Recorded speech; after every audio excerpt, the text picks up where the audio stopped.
And good evening, everyone. Welcome to another OSR Tabletop with myself, DM Bloodworth, GM Bloodworth.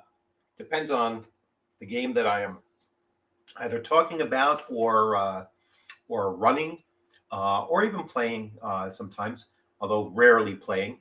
So great to have you all on here. I'll wait till a few more join on. I put on the invite to the backstage earlier today, so I launched with it already in place. So any of you are welcome to come in and let's talk about the topic of why we don't need a D&D killer. And if you caught the the thumbnail for this and recognize it, this is one of the latest X posts that Dungeons and Dragons official put out there, and it was a day in the life of the showgirl, advertisement for. I don't even know what it's an advertisement for. Whether it's supposed to be an adventure.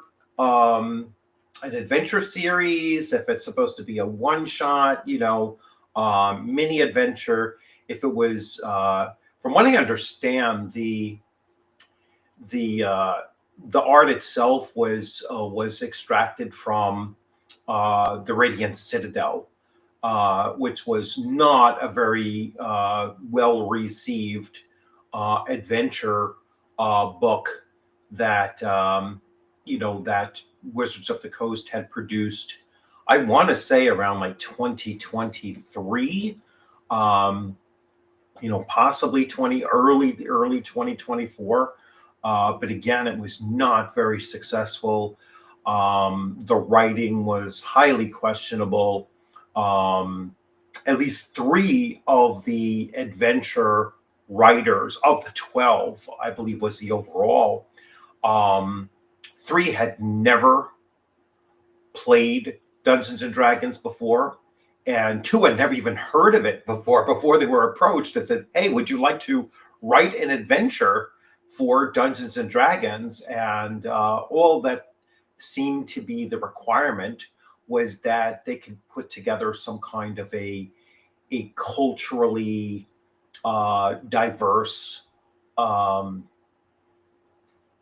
adventure out there that had potentially had very little connection to Dungeons and Dragons whatsoever.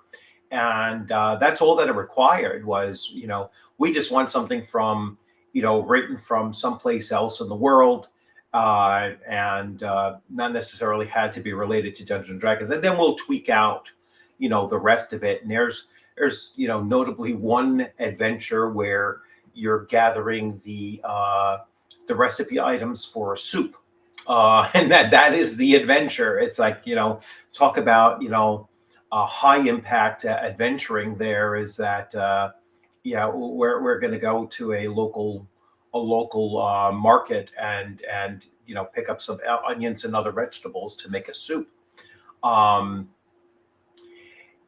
The reason why I say we don't need a D&D killer, and I'm going to get into what that supposedly is because Wizards of the Coast continues to bring forth these these ideas or even these products that are just not what Dungeons and Dragons was originally intended to be, not what it had been for its first 45 years of existence, and now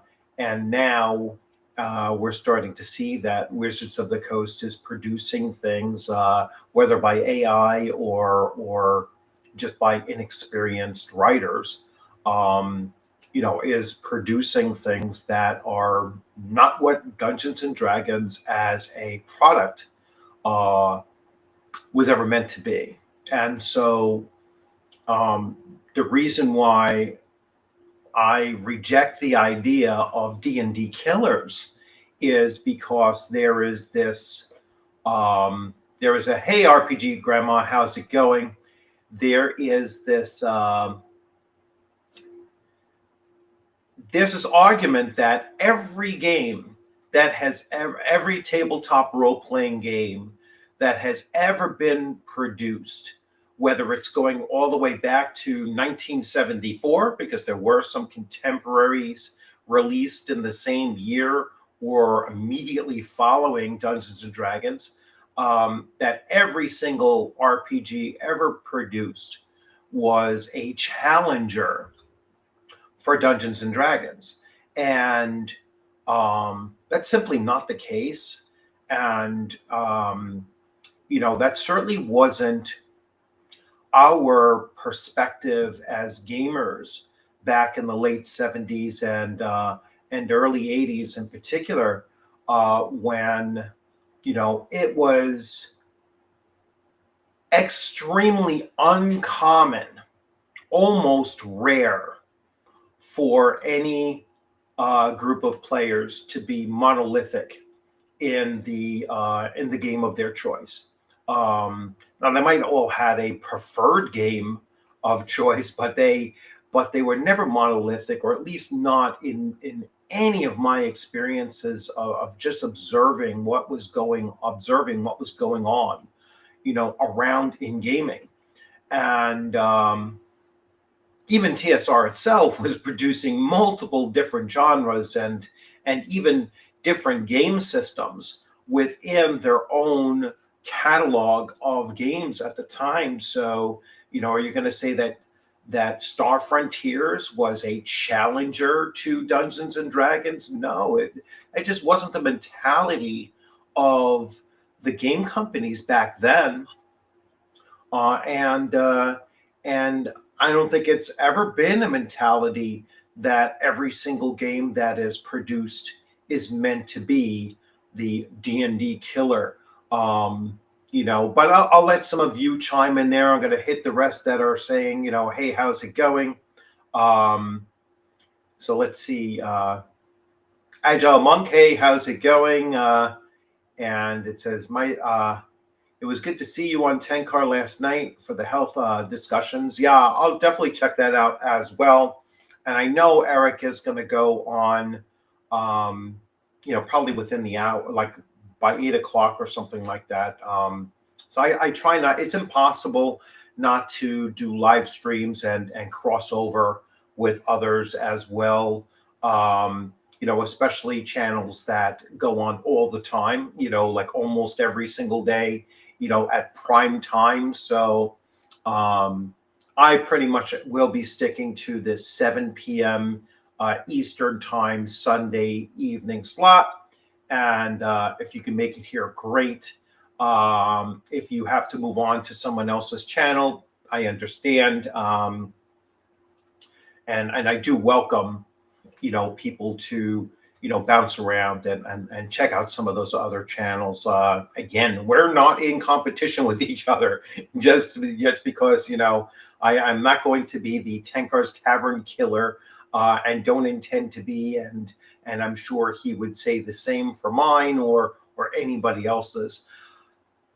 People are going to go and play with what they want to play, and people are going to go and buy what they want to buy, and people are going to watch what they want to watch. And none of us are in an adversarial, it's me and against the world or anything like that. And the gaming industry, I think, is very much the same way. There's a reason why no one comes out and declares, I am going to be the D&D killer. It's like, I don't even recall Burger King saying that we're going to we're going to look to conquer McDonald's, or well, maybe Pepsi and Coca-Cola did back in the 80s when they were having the cola wars, where they were actively trying to defeat the other. But that's just not what the gaming environment has ever been. It's never been that competitive. Now, does each gaming company want to control a greater market share? Of course they do. They're in business to make money.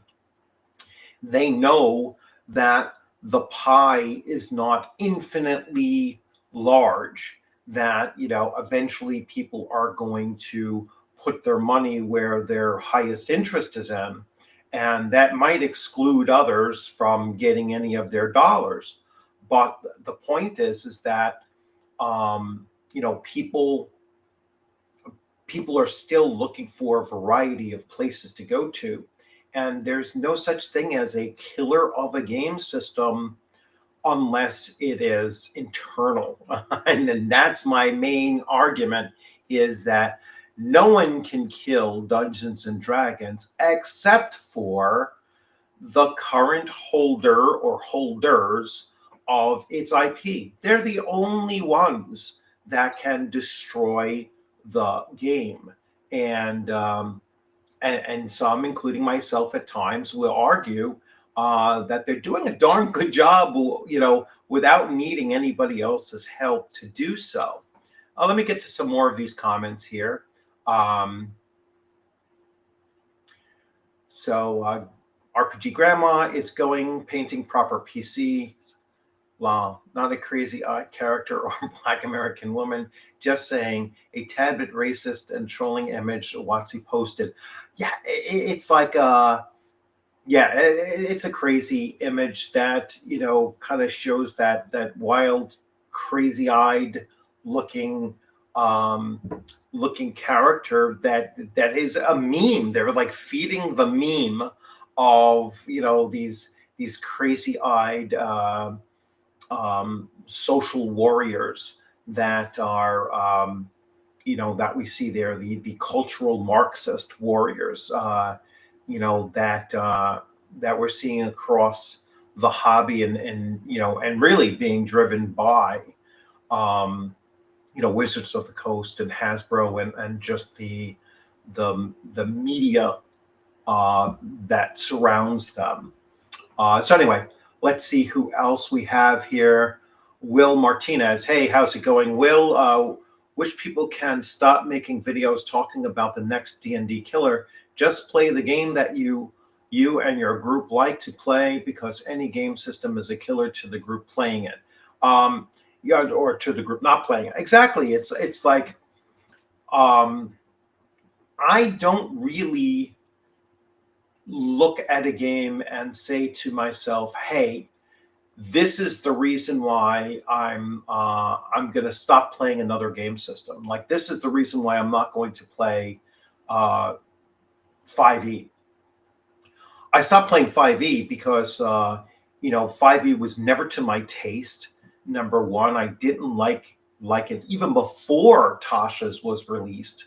But thereafter, I was like, no, I'm not gonna support a game company, or even an individual, an individual person of a game company that says, don't buy my products.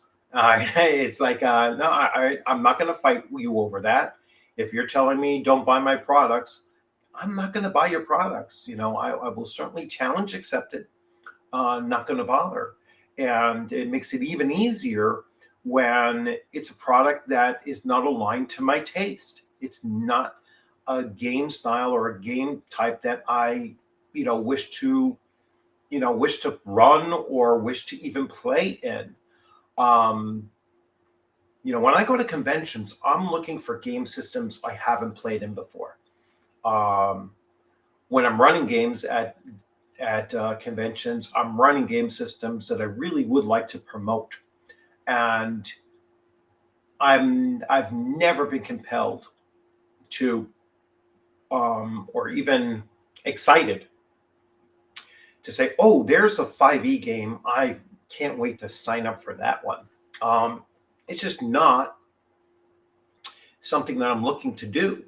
So who killed D&D, and particularly D&D 5e for me is Wizards of the Coast, and it is the community that surrounds 5e that made me like, nah, I just don't want to engage in that. I don't want to play that game system, and there's very, very little they can do to bring me back. Certainly not going to bring my money back unless they made a major course correction, and really that would require a whole new edition that is more aligned with my kind of play style.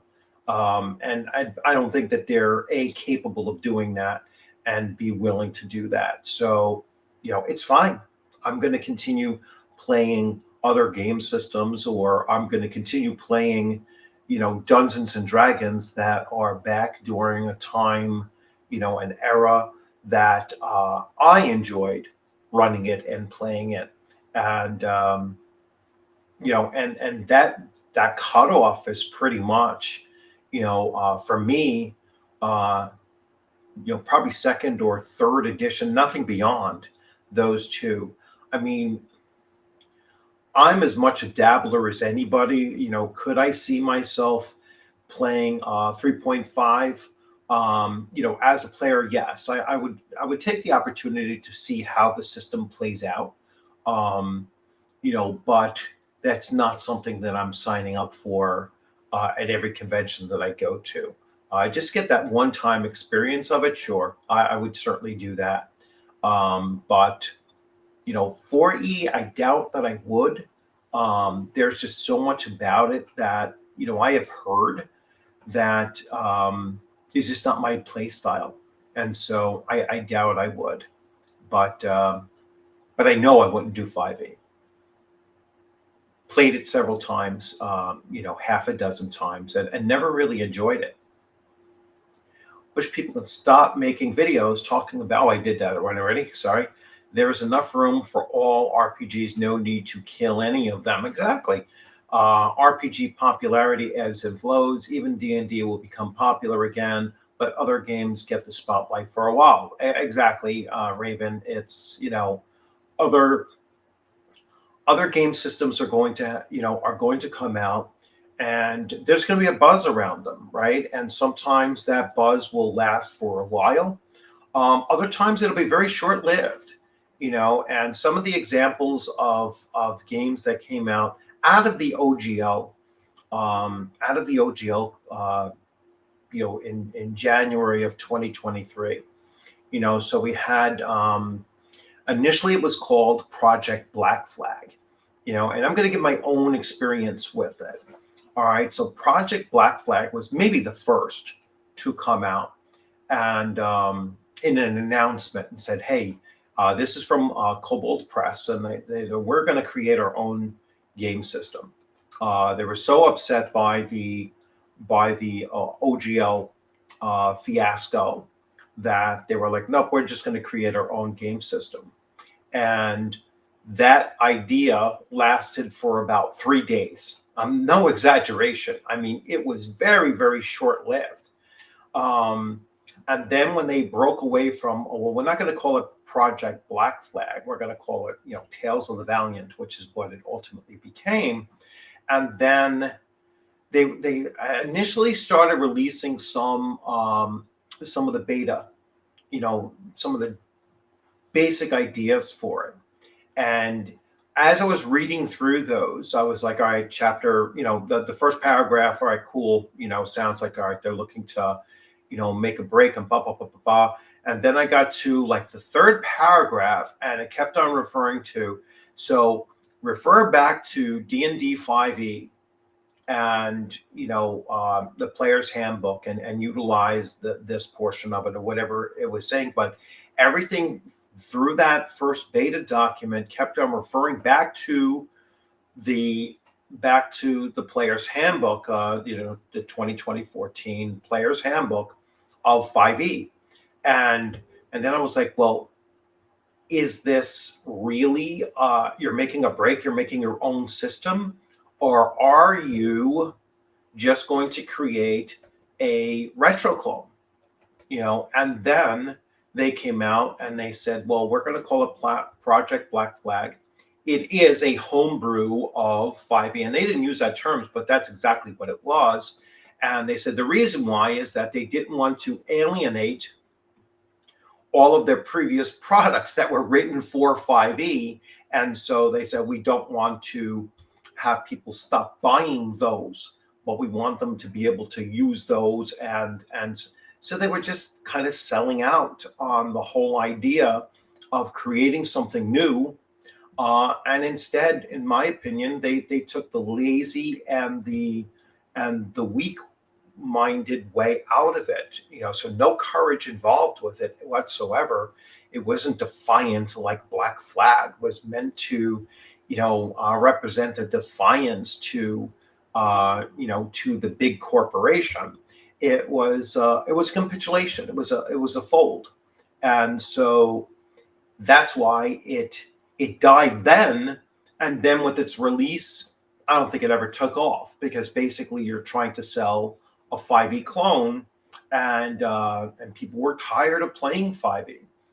They weren't looking to, adopt a new form of 5e as a way to move forward. They wanted something new and different. Let me get caught up to some of these other mentions in here. And again, if you want to join the chat, here is your chance to join in on the chat. So let's see. I'm going to address this here. So you're kind of surprised that I enjoyed Daggerheart, and yes, I did enjoy Daggerheart. There were aspects of Daggerheart that I was like, nah, I'm not using that, and I pointed those out where I had issues with some of it. But I think if you strip down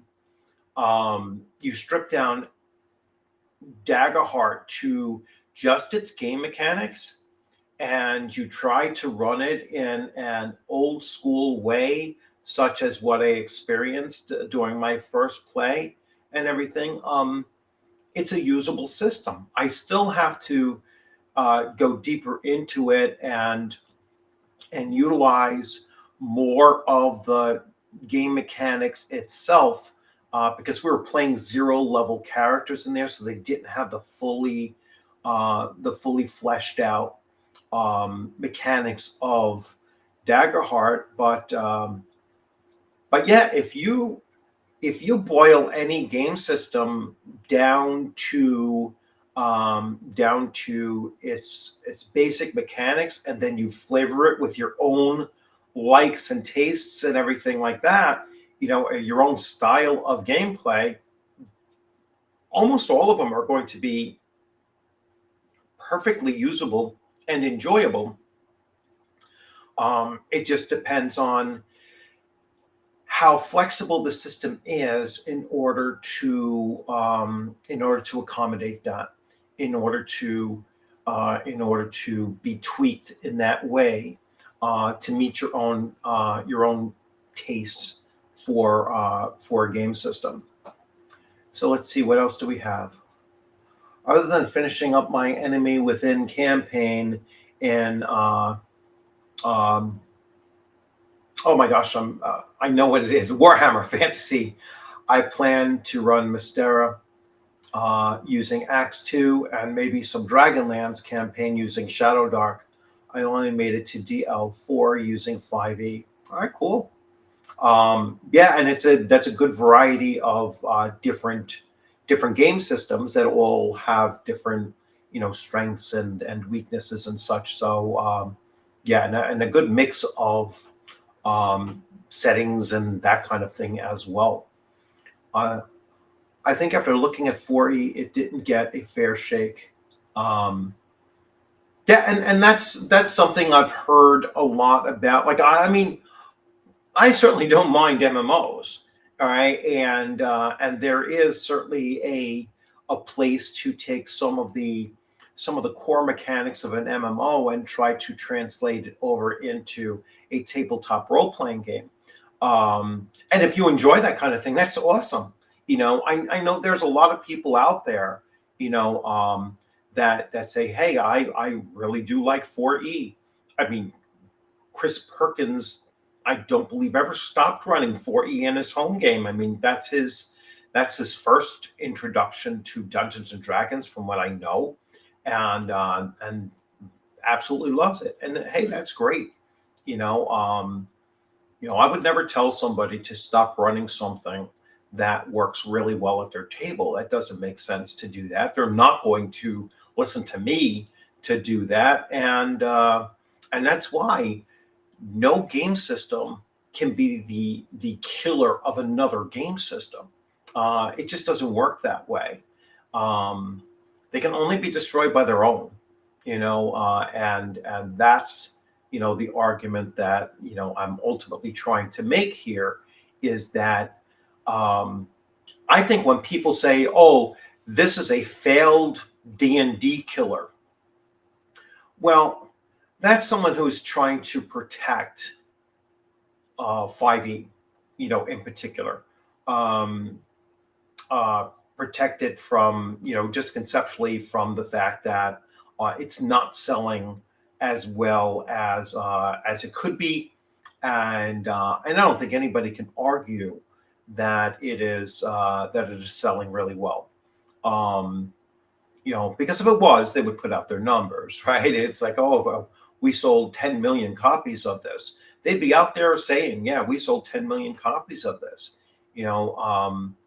The fact that they don't actually share the numbers out, and they obscure the revenue of Wizards of the Coast by mixing Magic the Gathering along with D&D, and then they call it, either it's gaming or it's tabletop gaming, which can be kind of a nebulous term as well.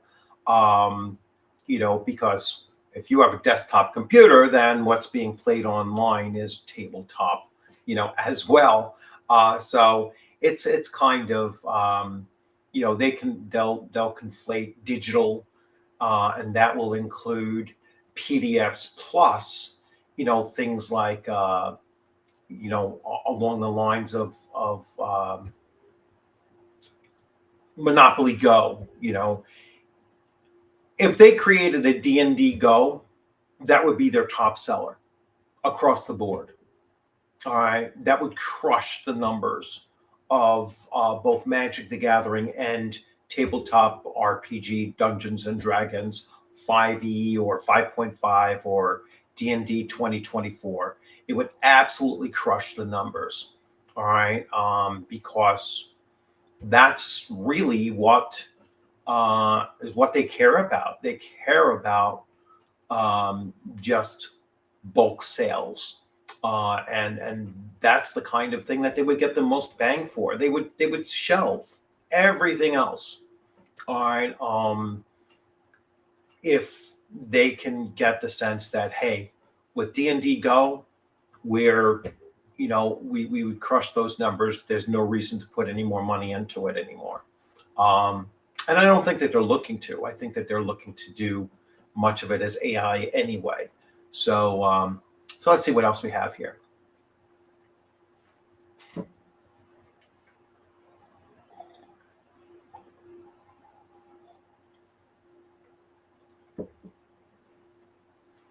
Hey, Stefan, I guess that's how you pronounce that.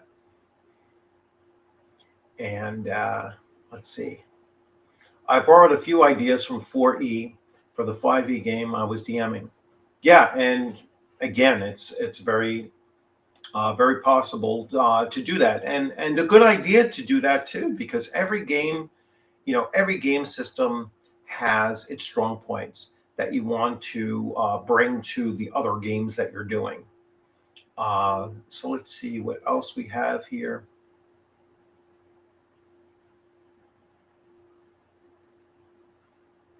Hey, Paul, how's it going? So to be fair, it was more of an update to Chainmail than a new edition of D&D. focused on tactical aspects and player roles, working together as a team. Yeah, that's certainly. You can't run D&D 1974 without chainmail. I mean, the book tells you itself. It's like, use the stats from chainmail to do this. So it's like, you had to use them, with each other.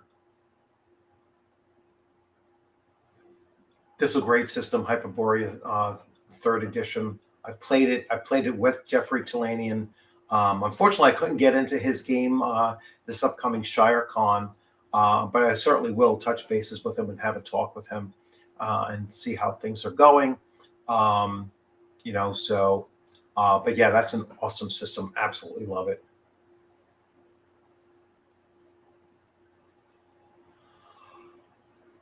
Yes, they probably would, Bo, and welcome again. Yes, they probably would, but I don't see drive through letting them come back on again.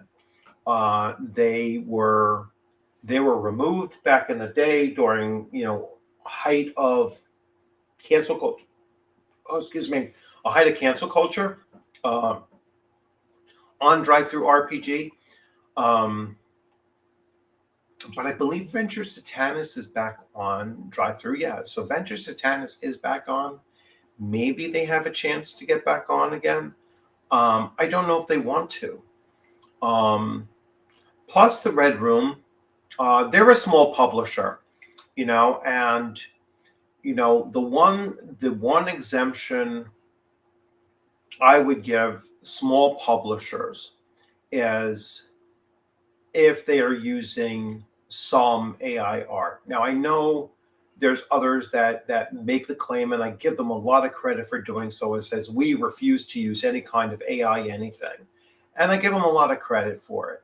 But if someone is a tiny publisher, that just can't afford that much artwork or whatever, I mean, rather than using AI, I would say use as many free archived images that you can, rather than using AI. But I do understand that some are going to utilize AI, and they do use AI, but not for their writing. Their writing is very clear and uniquely theirs, and it's a very interesting thing to see that maybe it's particularly a Portuguese European perspective of the type of games and genre that they tie into. It's like that feel of it is certainly not an American feel of it, if that makes any sense to you. But you can definitely tell that they're approaching it from a different perspective, and it does have that different feel to it. So I wish it would gain more traction, because that is a very unique perspective that they bring to the table. But I don't know how easy it would be for them to get back onto drive-through RPG, and whether or not it would be worth it for them to do that. Let's see.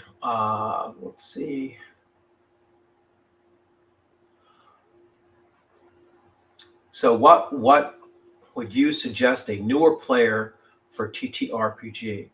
I've played D&D 3E in the days. I've picked up RuneQuest after watching your vids. Well, thank you for that. And I mean, I just love Castles and Crusades, and with their new starter box and everything, which just uses four character classes, the four core character classes, and limits them to levels 1 through 3. And like most basic or starter boxes do. I'm sorry, not 1 through 3, 1 through 6. But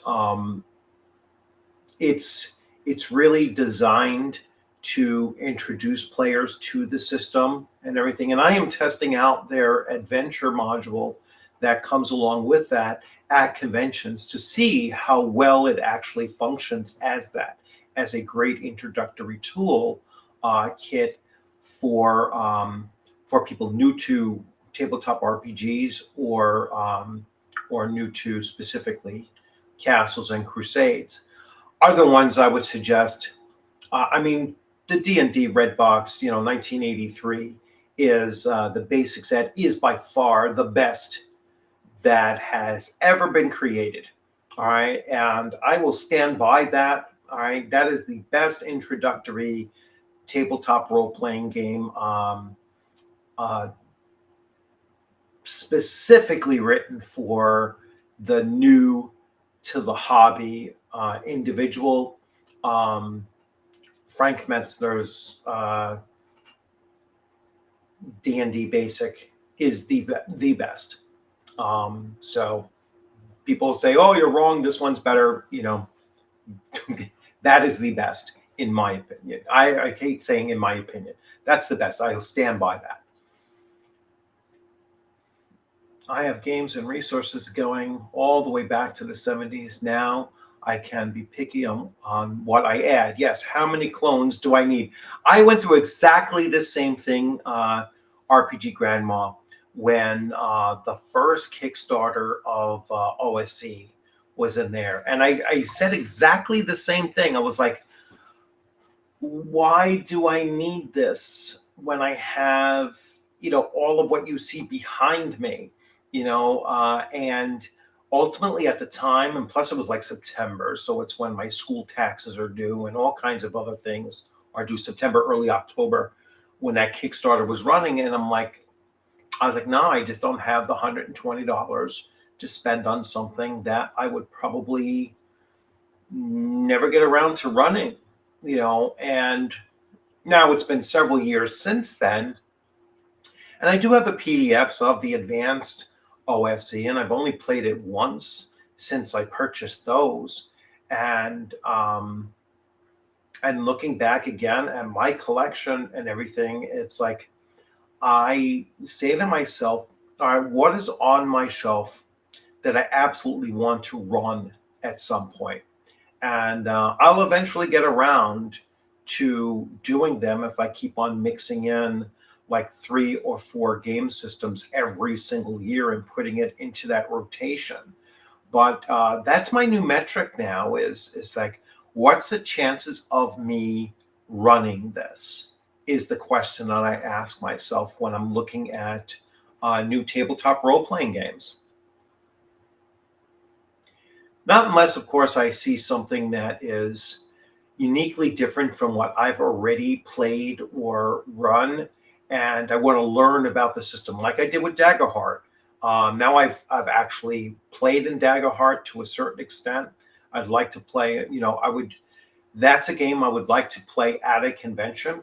Whether or not I'd actually run it or not is another question that I have right now, but I'd certainly like to play it at a convention setting or in a convention setting.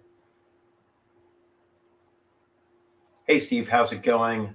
No, from what I understand, 4E isn't all that bad. I have 4E. I've never actually started, I haven't read it. I haven't started covering it in any way, but I've had it for quite some time. I picked up the box, like the sleeve set of the Core 3 for like $40 on eBay, like 2.5 or 3 years ago. And then I immediately threw it on my shelf, and I just haven't gotten around to it. But yeah, maybe I'll take a look at 4E and, and start digging into it and taking a little bit, doing a couple previews and then reviews of the system. Let's see. I would seriously consider you jump into Castles and Crusades. You will get 3E feel and modern and Shadow Dark feel from it. Yes. Yeah, you'll definitely get a more modern game system wise. It's much more streamlined than 3E was. So it does take kind of like, it has like a 1E feel and modern mechanics that make it much more streamlined. So yeah, I would definitely go with Castles and Crusades. Shadow Dark is another great one if you want rules light, very fast paced, and just a hell of a lot of fun and easy to run it. Even at conventions, it's a great system for conventions. Probably one of the best system for conventions that I've come across in quite some time. Yeah, Shadow Dark. Yep. So some other systems that I have that are great. And again, not advertised as D&D killers to get back onto our focuses. Most of the stuff that's being put out from Free League, or Modifius, sometimes they interchange each other. It's kind of hard to tell the difference between the two. But um, Blade Runner is an awesome game to run at conventions, but it is very, very much locked into four-player characters. It does not work with five or six, and it does not work with three or two. It's got to be four-player characters. Four players, and it's just built around that structure. And but it's a phenomenal game to run at a convention, and I would highly recommend getting that box set, that initial starter box set of it. Just a great system.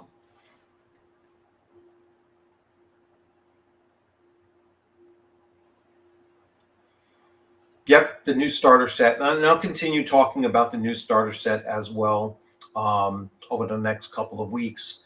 Um, just started preparing for creating my handouts for for the convention play, and doing some of my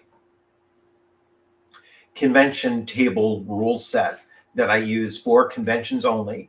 That just changed some of the aspects of the gameplay to make it a little bit more streamlined, a little bit more cinematic and action packed, and that kind of thing.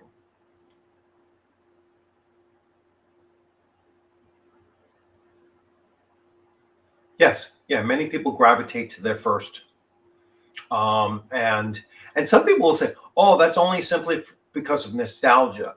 Uh, no, it's just in some cases just a better system.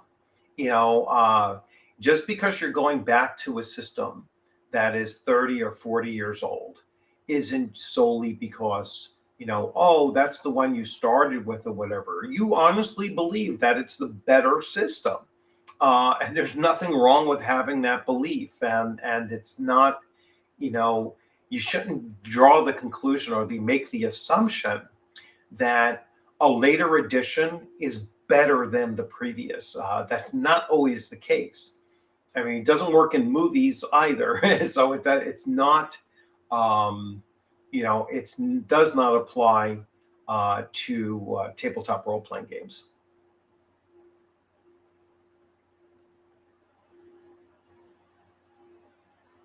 Yeah, yeah, definitely use the games that you have now, and certainly feel free to season it to taste as you're going along. You can take other ideas from other game systems and import them. You know, uh, put them into your game, whether they started with that or not.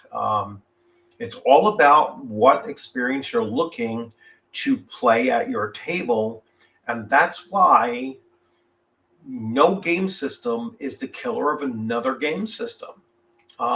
It's whatever you're looking to run at your table, and no game system will ever be marketed to be the killer of another game system. It's just it's just so foolish to think that anyone would market their game to do that, and it's foolish to assume that they even secretly are sitting there saying, "Oh, we're gonna unseat this one. We're gonna become the number one game system in the world." I don't think anyone thinks about that anymore. I don't think Burger King, ever thinks that they will completely unseat McDonald's in sales, even though, much of what is at Burger King is just better quality than there's just too many of them out there. All right. So let's let Paul join in. Hey, Paul, how's it going? Hey, what's going on? Let me just get a little bit caught up on the things, and then I'll let you take the floor. Sure. Playing over 51 years in gaming for 49, I feel confident in what I am saying. Yes, you should always be confident in what you're saying. That's something I learned from like one of the people actually attacked me for saying, in my opinion, after just like one or two statements, I was like, you know what? If I don't say it, I get attacked. If I do say it, I get attacked. So I'm just going to try to, un get that out of my thought of couching everything and say I'm confident in what I'm saying, and so that's the way it is. All right, let me just get caught up to a few others that jump out. I fell out with 5e when they released Tasha's. Me too. And I was like, I was already not playing it when that came out, but then I was like, oh, thank God I got out of there. I'm gravitating to the old school Arduin. There is some crunch. Yeah, I don't mind crunch either. Wow, I fell way behind. I think along the lines with that Tasha comment, it seems like the one thing that sets 1E, like AD&D, apart from the D&Ds that came after as far as editions was rules bloat. Like it was huge in second edition. When they opened it up to second parties or whatever with third edition, it got even larger to the point where you were just chasing prestige classes through who was that? I think it was Mongoose at the time, was just churning out books with power character classes in them, and that's why people would buy them, because then I don't know, apparently if it's printed on a page you can just get it by your GM somehow. But yeah, it just seemed like that's how it was. Even 40 had that. They had a lot of like, here's Player's Handbook 3, and you're like, wait, why do we need a third Player's Handbook? Yeah, absolutely. I mean, it's like people don't really gravitate to rules bloat. Like, I don't know where that was ever like, oh, let's just bloat the system with a whole bunch of game mechanics that are in some cases unnecessary, unnecessarily complicated, or just too many, or whatever. I don't know how that ever became in someone's mind a selling point. It's like, well, it's apparently it started with Gary's ex-wife wanting to make money out of role playing, so they figured we have to publish more books, and that's what happened. Well, yeah, but and then everybody else kind of followed suit. But yeah, they were never advertised as necessities, right? They were just all optional rules. Everything was labeled optional. You know what I'm saying? But you can label later things on, that way. Systems became bloated within their core book, and that's where it's like, that's where I think it's like they kind of lost the script on that, where it's like, where'd you get the idea that this kind of, because there was crunch, right? And some systems had, I always look at Rollmaster. That's like, it's so complicated to make a character in Rollmaster that, the one time that I've done it, I was like, I don't care. I still have 200 points, 250 points to spend. I'm not spending them. I'm giving them up. I'm done. I spent like over 2 hours making a character for it, and then when you get into combat, if you've ever tried Rollmaster, it is, to me, it's unplayable. To me, it's absolutely unplayable. If I'm rolling and then I have to refer to, 5 different cross-reference charts to see if, I hit, but based on these next 3 calculations, I did 0 damage. I was like, it took me 25 minutes to figure out that I hit, but I didn't do any damage. It was just crazy system. Well, that's that problem. That's that scale of like things that are crazy granular simulationist to way too rules light where nothing means anything. So it's like you have to find a nice in between. Thank you very much, Agile, for that super chat. And we're up to 37 viewers, so hopefully that caught on and we got more people here. But yes, people definitely join in. You're welcome to join in. I could take up to 10 people in the chat. If you want to jump in, you're welcome to jump in.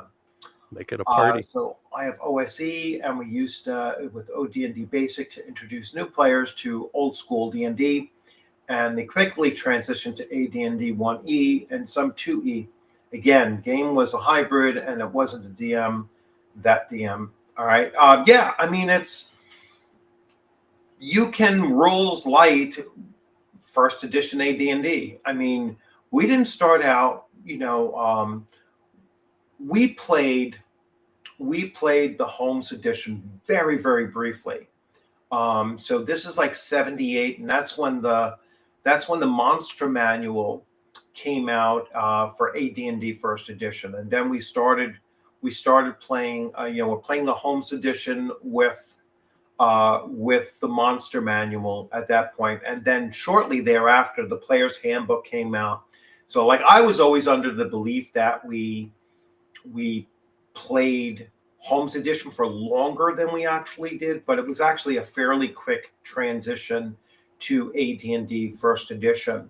And we were doing that as 12-year-olds, or started at 11, and then we became 12-year-olds during that same course of time, 77 to 70, actually 78 into 79 for certain. I was born in 67, so I was 10, 11, 12, I think, when I was first introduced to the game. And by the time we were 12 years old, I mean, it's not like we sat there and we read every single darn rule in the book, and we certainly weren't running it raw, but we were pretty much running it and able to handle at 11 and 12 years old. We were able to handle AD&D First Edition, well enough to play it for the next 8 years that followed. So it's right. You can have fairly challenging game systems, whether you consider it crunch or whatnot, at a fairly young age, and still be able to manage with it. Yeah. Well, I think it helped too, because that was in the era when none of these games had like an app on your phone where people are just sitting there on their phone, shutting their brain off and using that instead of focusing on what's in front of them. You had to do all the math by hand. So Basic Fantasy is another great system to use, not only because it is a simple system to learn, but it's the cheapest system out there. I mean, go ahead. Sorry. Other than Traveler, what's a good sci-fi system? Because that's the thing that I'm noticing. It's like I'm stuck in a rut just running fantasy over and over again. And it's like when I first role played, it was GURPS Auto Duel, so it was like post-apocalyptic was all the stuff we were playing. I mean, the best Star Wars is considered, the West End Games Star Wars. The D6 system is a fairly easy system to use. You can get all of that stuff in PDF for free. Right. They made it completely open, free to download and to use. You can still get the books fairly cheap on on eBay as well. And I mean, and you don't necessarily have to use that system for Star Wars only. You can use it elsewhere. Coriolis is supposed to be very good. Alien RPG is supposed to be very good. Mothership is supposed to be very good. If you want more modern things, the 2022 Traveler is supposed to be very good. You could use GURPS, and use that as well. So there's other. I mean, Star Frontiers is even though I'm not crazy about their D100 system that they used initially, I actually liked the one in Zeb's Guide a little bit better because it gave you some of the bell curve and variation in outcomes based on how well you rolled, inside of that. But overall, that system is always much better lore and story than actual game system, than actual game mechanics. I wish they'd revamp that, and and upgrade the game mechanics, modernize the game mechanics of that, but keep the world set. But Wizards of the Coast will never make anything that they consider to be competition to their own product line. It's like they're like the antithesis of what TSR was, where TSR was like, no, different genres don't compete with one another. They're still ours. They're still part of our our overall market share. So Dragonbane is another very popular system. Go ahead, Paul. I know you're looking to jump. Oh no, yeah. I was going to say Star Frontier. So TSR or not TSR? WotC owns that then, because I think you had the guy who was redoing Gangbusters, and I could have sworn TSR or that was owned under the same umbrella. So it's like, what's the difference? So somehow Gangbusters and Top Secret ended up getting picked up outside of TSR's umbrella. Gotcha. And somehow, both Mark Hunt and his name is slipping my mind now. Is that Merle Rasmussen for Top Secret? No. There's somebody else that has Top Secret now. Yeah, it's a whole different company. It's a different. It plays completely differently. Yeah. Yeah. So So I don't know how those slipped through. I'm glad that they had. But because otherwise Wizards of the Coast and Hasbro would have done nothing with them. They wouldn't have brought them forward at all. Yeah.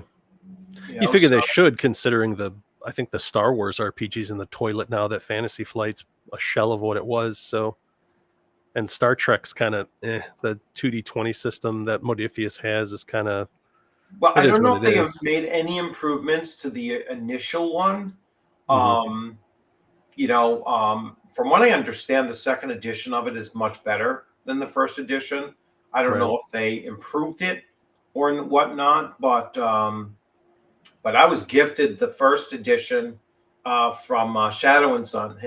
Shadow and Sun, YouTube channel. One of my players in my group, and he was like, "Hey, I'll send this to you, and you can check it out." And I was reading through it, and it fell short. To me, Star Trek is supposed to be more open world, in a sense, more sandboxy, even though it's a space adventure, I guess more space boxy than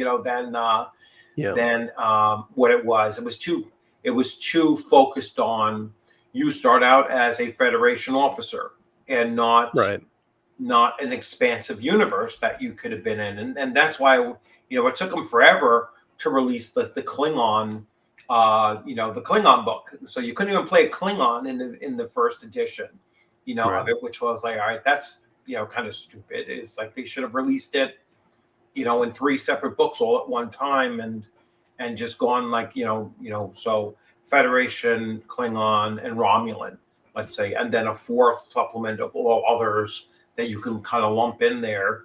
And, kind of like what Star Wars did, right? That's what, WEG Star Wars basically did. So let's see what else. The Old Sword Rain. I'm not familiar with that one, Steve. There's a new Japanese, well, not a new Japanese one. There's the most popular fantasy Japanese. It's called Sword something. Oh, are you getting that Facebook ad too? Yeah, that's going to be translated into English, and that'll be interesting to see.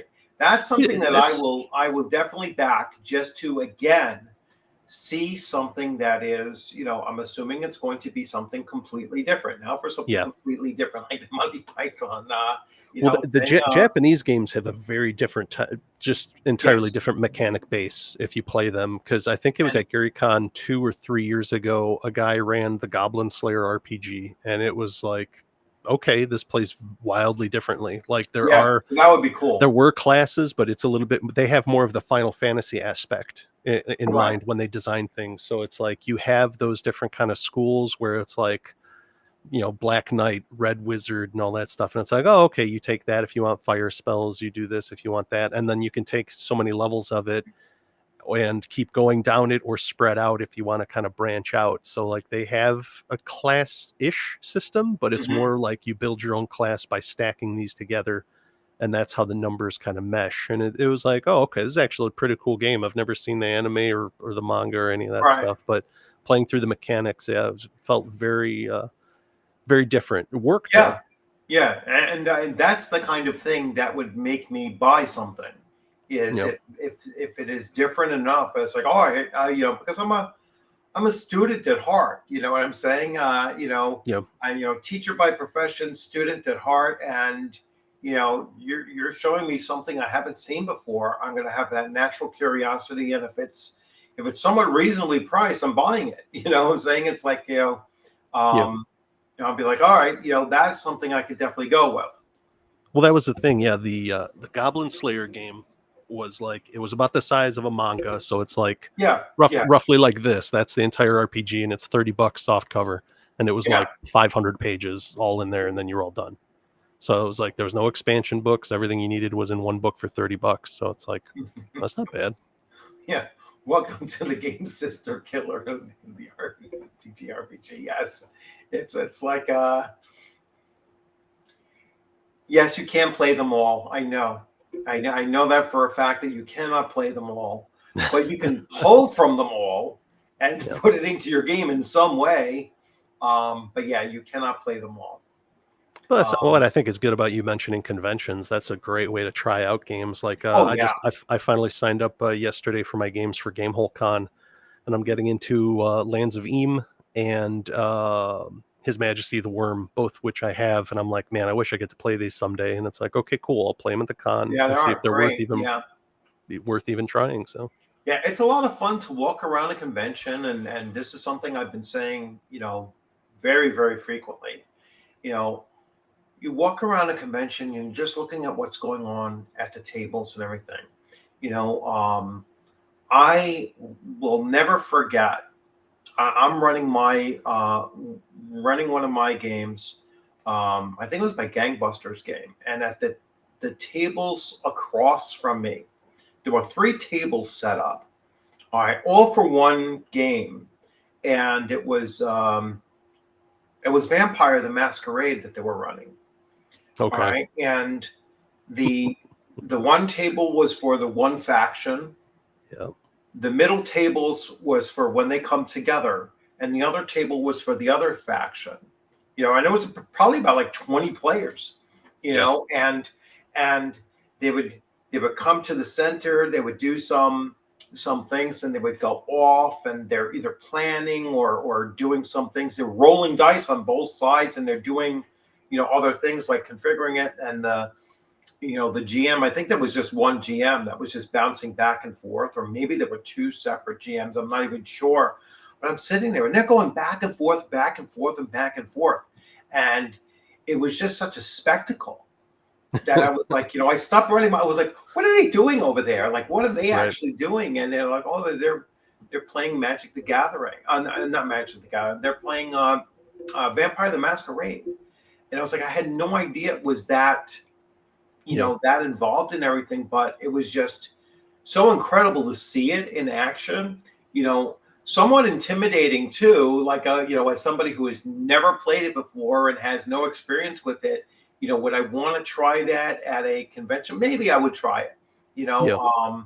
But yeah, That's the they fun do thing, though. actually. You get weird stuff organized like that at some conventions. I remember Yeah, at Gary Con, yeah, we were like, "Why is that guy leading people around in blindfolds?" Like it was just a random thing that kept happening, and yeah, they're like, "Well." And then they had to explain this Call of Cthulhu game that was being run in 4 different rooms, and the people would get put in a blindfold and sent to another room because they were falling through time or being teleported to different places. And I was like, "What? All right, that sounds interesting." yeah, How they're managing that with all these yeah. different GMs. That's more like LARPing than it is, you know what I'm saying? It's like live action role play kind of thing. But hey, it certainly does catch your eye. It Yeah, catches your interest, and that's what conventions are phenomenal for. Everyone that's never been to a convention, you need to get to. the most local, least expensive convention that you can get to. All right. Go as a player the first time. Once you find a local con that really does fit what you're looking to experience, go to it again the following year, and then at some point look to start running stuff. All right, run stuff at that convention. You know, and just slowly work yourself into it and everything, and make that your go-to convention every single year. You're going to start seeing the same faces, the same, everything, having, seeing people that you've seen at other, at conventions over and over again. You start creating a network of friends, Yeah. that's like, hey, I can't wait to see you in 6 months at this other convention and everything. You start playing in each other's games. You're, in between games, you're having a meal together and everything like that. It really is a truly great experience to have. That really does come mostly out of smaller conventions. You're not going to get that same kind of thing at a Gen Con. All right, there's too many people, just too much going on. But at smaller conventions, you will definitely get into that groove of it. And again, you're going to see multiple game systems. No game system dominates all the tables, at least not within the last couple of years. So I've been going to conventions since 2018. And yes, back in 2018, you saw a high density of 5e. But after COVID and going to the smaller conventions and everything like that, it's virtually unseen, or it's just in the room where they're doing organized play, and Right. you don't see it on the main floor of the convention. Right. Well, the problem is there's no company support. Like Watts is just like, we'll just put it out there and see what happens. And it's like, well, guys, if you don't actively support the community aspect of it, nothing happens. That's another interesting thing about Gamehole Con is they opened their own publishing branch last year, and they're starting, I think it's called Wardens of the East Marches, which is an entire 5e Adventures League campaign setting that they're publishing themselves. So it's like they're going to carry it on their backs. It'll be its own thing. It's not going to be about, making coffee and cooking muffins and going to the high school prom or anything like that. So they're supporting 5e and doing it all on their own because WotC's not putting any money towards it. Right. Yeah. Yeah. They're, I guess I feel like they don't need to, advertise their game system, but it is waning. 5e is definitely waning in convention space, and I think that they don't care about it. I mean, they don't care that it's not going to. They're not buttering their bread from D&D tabletop.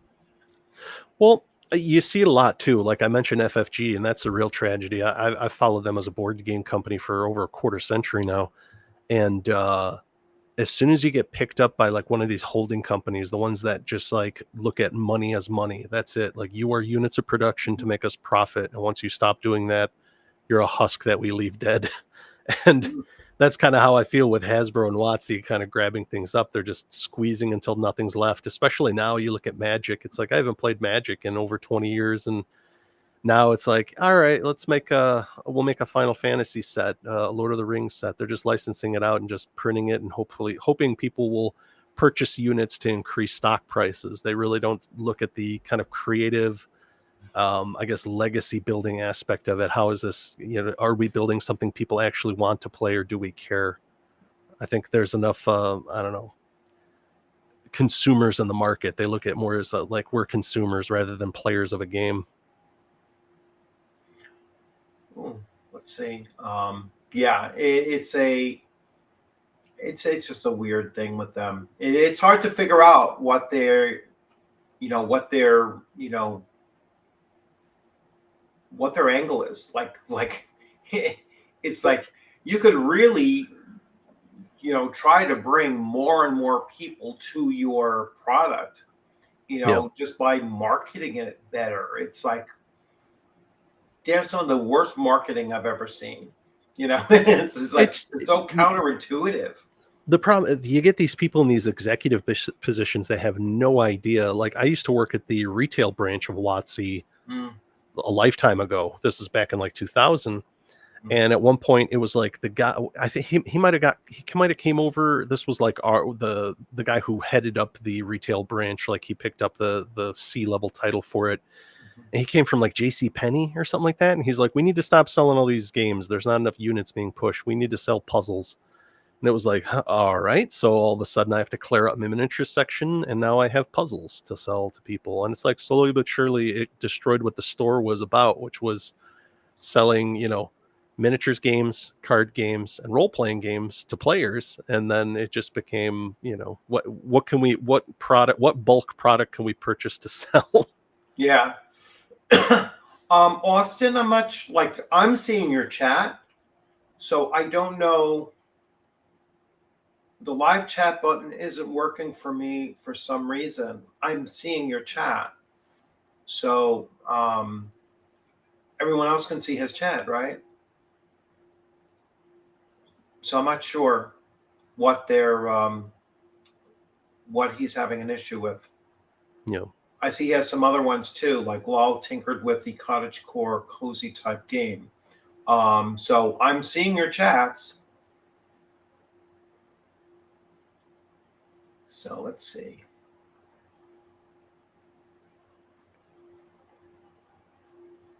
Oh, cool. Well, happy holiday. You're good that you're catching some of these. So let's see. I want to play some Swords and Wizardry very soon. Very loose. Yeah, Swords and Wizardry. I have the complete now, and that's another. It's like it's a retro clone. Doesn't do anything super unique from all the others. It's just maybe a better layout and formatting of a basic D&D system. Yeah. I can't wait to play Mothership.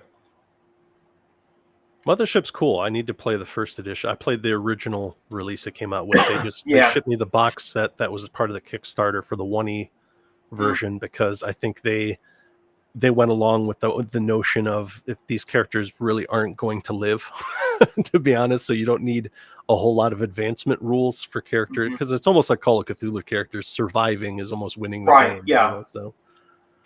So here's a Gamma World 7th edition is a blast. In case you're looking for sci-fi. Let's see here. Agile Monk. No, I've never been past Denver as far as westward. No, I'm in the Chicago area. That's where I was working as far as WotC. Yeah, Star Frontiers years ago. I really like Star Frontiers as well. I just wish that the thing I found with Star Frontiers, because I wrote an adventure for Star Frontiers, and ran a couple different groups through that adventure. And I started to realize that if the party doesn't have certain fields of expertise represented, there's a lot they can do. It's like nobody has computer knowledge. That's like, well, shit, that doesn't work. It's like we have computer knowledge, but now we don't have this other. We have no med ability, medical ability. I'm like, well, crap, that's gonna make it real hard to survive if you get injured. It's like, it is, if you don't have certain, what do they call those? PS, just the, I want to call them like PSAs. Well, I forget what they were called. But there's non-weapon proficiencies. Certain proficiencies. Yeah. If you didn't have certain proficiencies, you didn't function as a group. Right. I mean, far worse than having like the core 4, fighter, thief, magic user, and cleric. It was like, no, you need like 6 of these, in order to be a fully functioning team.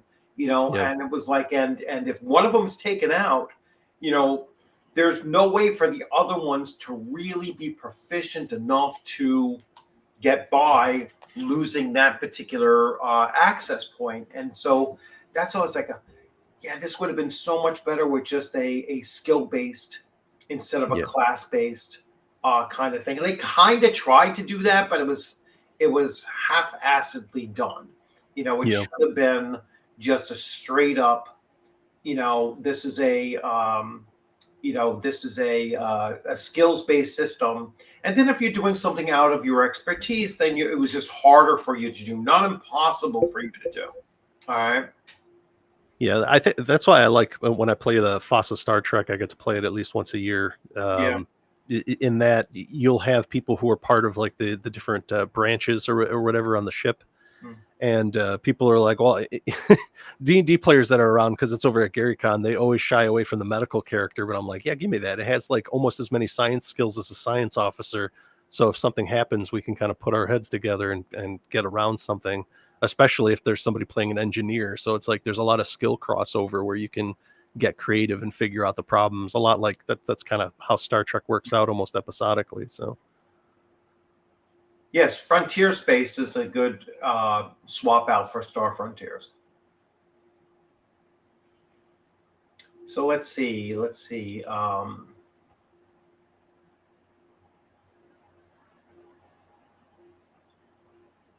Average game store is all D&D, Magic the Gathering, and 40K. I mean, it was like that when I was working in that, and that was a quarter century ago. It's going to take a lot of work. I think that's the thing. It takes passionate people wanting to go to a store and run what you like. On top of you also have to run those games, because that was the thing. I remember when we went to the game store when we all started hitting our 30s, and we're like, we got to start running games so kids will pick up games and keep playing. One of our guys kind of jumped on the grenade and was like, all right, I'll run 5e D&D, because it's like you got to help the store sell stuff to keep the lights on so that you can run like whatever else. I was running like I forgot what I think I was running Urban Shadows or something like that. So it was like, I'm running PBTA games and other stuff, and the guys there is like, how am I supposed to sell this? I'm like, we'll have our buddy run D&D for you, I guess. Yeah. Hey, thanks a lot, Mayor Trumpet, and congratulations, Driving with Dragons. So, of intelligence as a dump stat fame, because those are great, great discussions that he has. Let's see, what else do we have here?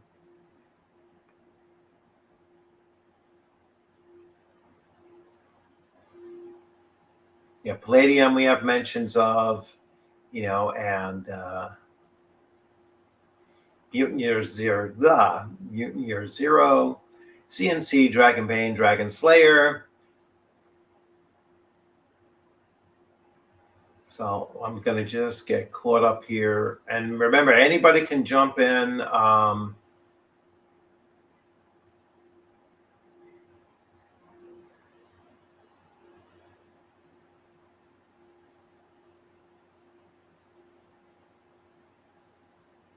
Gen Con had over 1,300 D&D games. Yeah, but how many of them were, that's crazy. How many of them were organized play? That's the question, because that's how they maintain it. It's like, unless it's being run in organized play, it's not being run at the open tables. And a lot of times, so it's being run in a separate room. You know, and that's the other problem with it too, right? It's like it's being run in a separate room, and so it just doesn't have that, you know, hey, what's that game you're running kind of feel to it.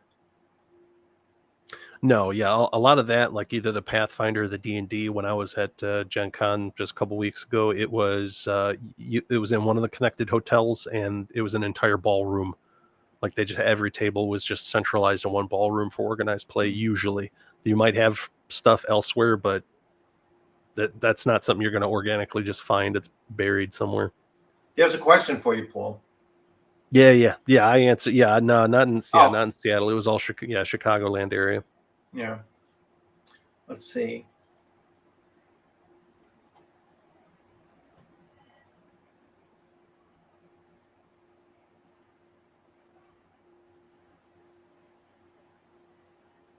want to jump into the voice thing. Oh, here, this is how you jump in. You're going to click this, Austin. So just click that link, and then you'll come in, and you'll be able to, if that's the chat you wanted. So just click there, and I'll get the little indicator that you're trying to come in, and you can join. Yeah, it's going to give you a little landing page. You can tweak your mic and camera. Yeah. And then you can click join as guest or whatever, and that'll set you up. Mm-hmm. Yeah, so definitely. I wasn't sure how you meant, like, I can't jump in the chat, so. Yeah, when he said live chat wasn't working, I thought he meant on YouTube. I was like, live chat seems to be doing all right. Yeah, that's what I didn't know what's going on. So anyway, so gaming-wise, I've been looking at, I'm going to start getting ready for my convention play. So I'm looking over, I was like, all right, I have to print out, all of these things. I was working on my, my table homebrew for what, I think I got that pretty much down. And now I'm going to just start tweaking my 2 adventures that I'll be running there. Austin has joined this team. There's Austin. And there you go, Austin. Hey, how's it going? It'll take like a second or two for your voice to come through. Hang on, can you hear me now? There we go. Yes, there we go. Yep, coming through. Yep. Awesome, doing good. Yeah, for my cozy game though, like I said, I don't know because I guess I ate too much cat at an Asian restaurant. But how else you get warm fuzzy feelings inside, right? Okay. Yeah. Yeah. But anyway, it was mainly one of the cores would be crafting, obviously, because that makes sense. That's not super too stressful. Super too stressful. But also, you could like trade goods with the NPCs. You could have festivals, and just make it very relaxed gameplay. I mean, you can build stuff to overcome obstacles. You don't need like combat and rolls and everything, and just keep it not super low dice, but I guess, the dice would still be needed, but. Yeah, I just thought that would be like a very relaxed game, though. It'd be a little more like Strixhaven, though, I was thinking. So I was like, yeah, that may not work. Yeah, I mean, not all games need to be focused on combat, but like if you're looking at convention play, both as a game master and as a a convention goer, going and playing in people's games. The expectation in a convention game is that, quite frankly, your character's going to die.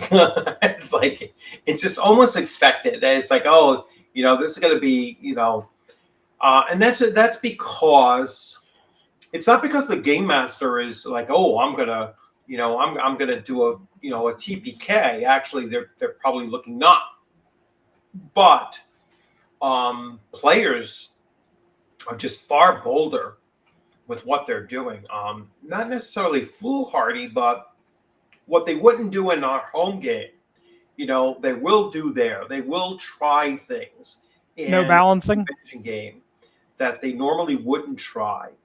And so that's, one thing. So yeah, like for a convention game, you do want to have a good mix of things. And some of that's going to be combat because again, you don't know who's coming to your table. So again, it's not like your home game where all of your players at your home game might have bought into, oh, well, we're really not into combat. We want to do these other things. We want to have more social aspects or investigative aspects or whatever, depending on the game system you're using, and very little combat. But at a convention gaming table, you don't know what you're getting at the table. So you have to make sure that there's a good mix of all of those things that also showcases the game system as well. and the core features of a game system, because I like to treat a convention table like it's a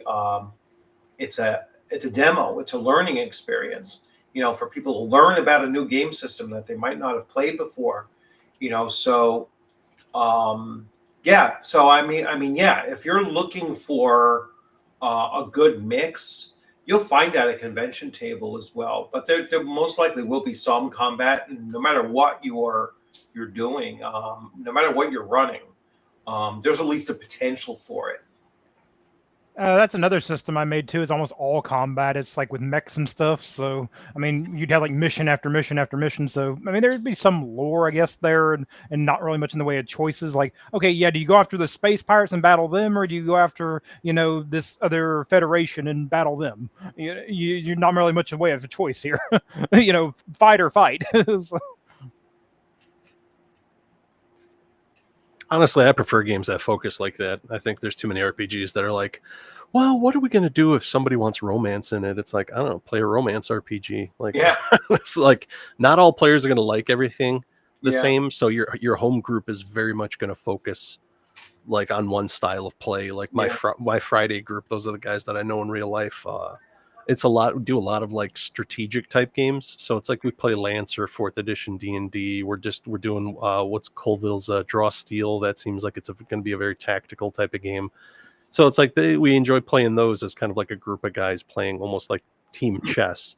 But it's not going to work for everybody else. But it's like it doesn't mean that's the only thing that I play. Sometimes I'm itching for something else, but that's why I'll go to the conventions and play it instead of. There's a lot of, I don't know, people trying to drag players through an experience they don't want. And it's like, I don't think that's going to convince them that your game is good or the right one for them. Just, let them play what they want. Which brings us back, I think Judd Goswick was asking if we'd championed the one true D&D killer earlier in the stream before he got here. I'm not sure if we did that or not. No, there is no D&D killer. Shadow Dark? What the D&D killer is? What? Is Hasbro and Wizard of the Coast. They're the Yeah. only ones that can kill D&D. All right? The only ones. All right? No one else can kill it. Yeah. All right? No one else desires to kill it. No one else needs to kill it. Yeah. We don't need a game system to come to kill D&D. We need a game system to come out that we want to run at our own table. You know what I'm saying? It's like it's. Well, that's the thing that I brought up earlier too when you were talking about the killers before I jumped on. Every time I hear about a game killer, the one that I always was hearing it about was for World of Warcraft, especially after I quit. And it's always people that aren't playing the game anymore that are like, "Oh, this thing's going to totally kill it." And it's like, buddy, it's not your ex-wife. Just because people are spending time with it and enjoying it doesn't mean you have to spitefully wish it to die. Like D&D might die, but to people that have been playing AD&D and never bought a book after it, it may as well have been dead. What does it matter? Yeah, it doesn't matter. Yeah, that's it's weird that people muse over it. They're sitting there like, "Oh, is it going to finally die?" And it's like, does it really matter? Who cares? You haven't been playing it since 1st edition, so I don't understand. That's why I posted during your Daggerheart when you posted about playing it. I was like, hey, look, guys, it might come to surprise you, but Daggerheart's not dead already, because that's what Pundit was saying. He was saying, oh, this and Draw Steel are already dead. And it's like, Draw Steel hasn't even been printed yet. And Daggerheart just sold out of all of their second printing. So it's like, those haven't died yet, even though you're not playing them. 5e isn't dead yet, even though you're not playing it. Why do you care? Yeah, it's like, like I said, it's those voices out there that are saying, well, this challenger to D&D is dead already. Right. It's like they weren't going out there to be a challenger. You know what I'm saying? It's like that, so to say, oh, well, they failed at defeating D&D, it was like that wasn't their intent. Yep. Their intent was to make a game system that they wanted to create and that they're hoping that people want to play it. And the fact that you can't buy it because it has been sold out a second time tells you that it's doing pretty darn well and people like running it. Right. And as adverse as some might think I would be towards that kind of a game, I enjoyed it playing it the first time. Now, granted, he made it very much like how you would run an OSR version of, and a simplistic version of Daggerheart. But he says, eventually I'm going to have you guys, and then he's encouraged to run it with the same group of players that, as first level characters, so that we could start getting a real sense of how the system works. And then when we go to Central New York RPG Con in June, I'm definitely looking to sign into one of his games so I can play it with him in person, at the table, and absolutely run it. Yeah, I mean, absolutely play it. So I'm looking forward to it. I'm looking forward to seeing it. And again, it's, I've never played in a powered by the apocalypse based game system before. That was my first introduction to it. And it wasn't as bad as some people might think. Oh, you're not going to like it. You're an OSR guy. You're not supposed to like this kind of thing. What? It's like, this is craziness. It's like, it's like, how could you deny someone's enjoyment at their own table? It's like, no, you didn't really like that. It was like, what? I mean, this is crazy talk. And like I said earlier, the people that'll say, oh, well, this is a failed competitor for Dungeons and Dragons. It's like, none of people are playing it and enjoying it. It worked perfectly fine for them. And the fact that they're still playing it is a testament to the fact that it's not failed in any measure. Well, you look at Warhammer Fantasy Roleplay and RuneQuest. Those have been around for 30, 40, 50 years, however long now. Compared to D&D, it's like, were they trying to kill D&D just because they're still both in the same fantasy space? It's like, no, they pick their own lanes, and just because they're fantasy and role playing game doesn't mean that Warhammer outsells both D&D and Magic the Gathering. Well, the miniatures game, but I mean the RPG. The RPG has existed for like a good 30 years. Yeah, but they like to combine up, they'll combine up MTG Arena, MTG the card game, and D&D, and say this is the thing.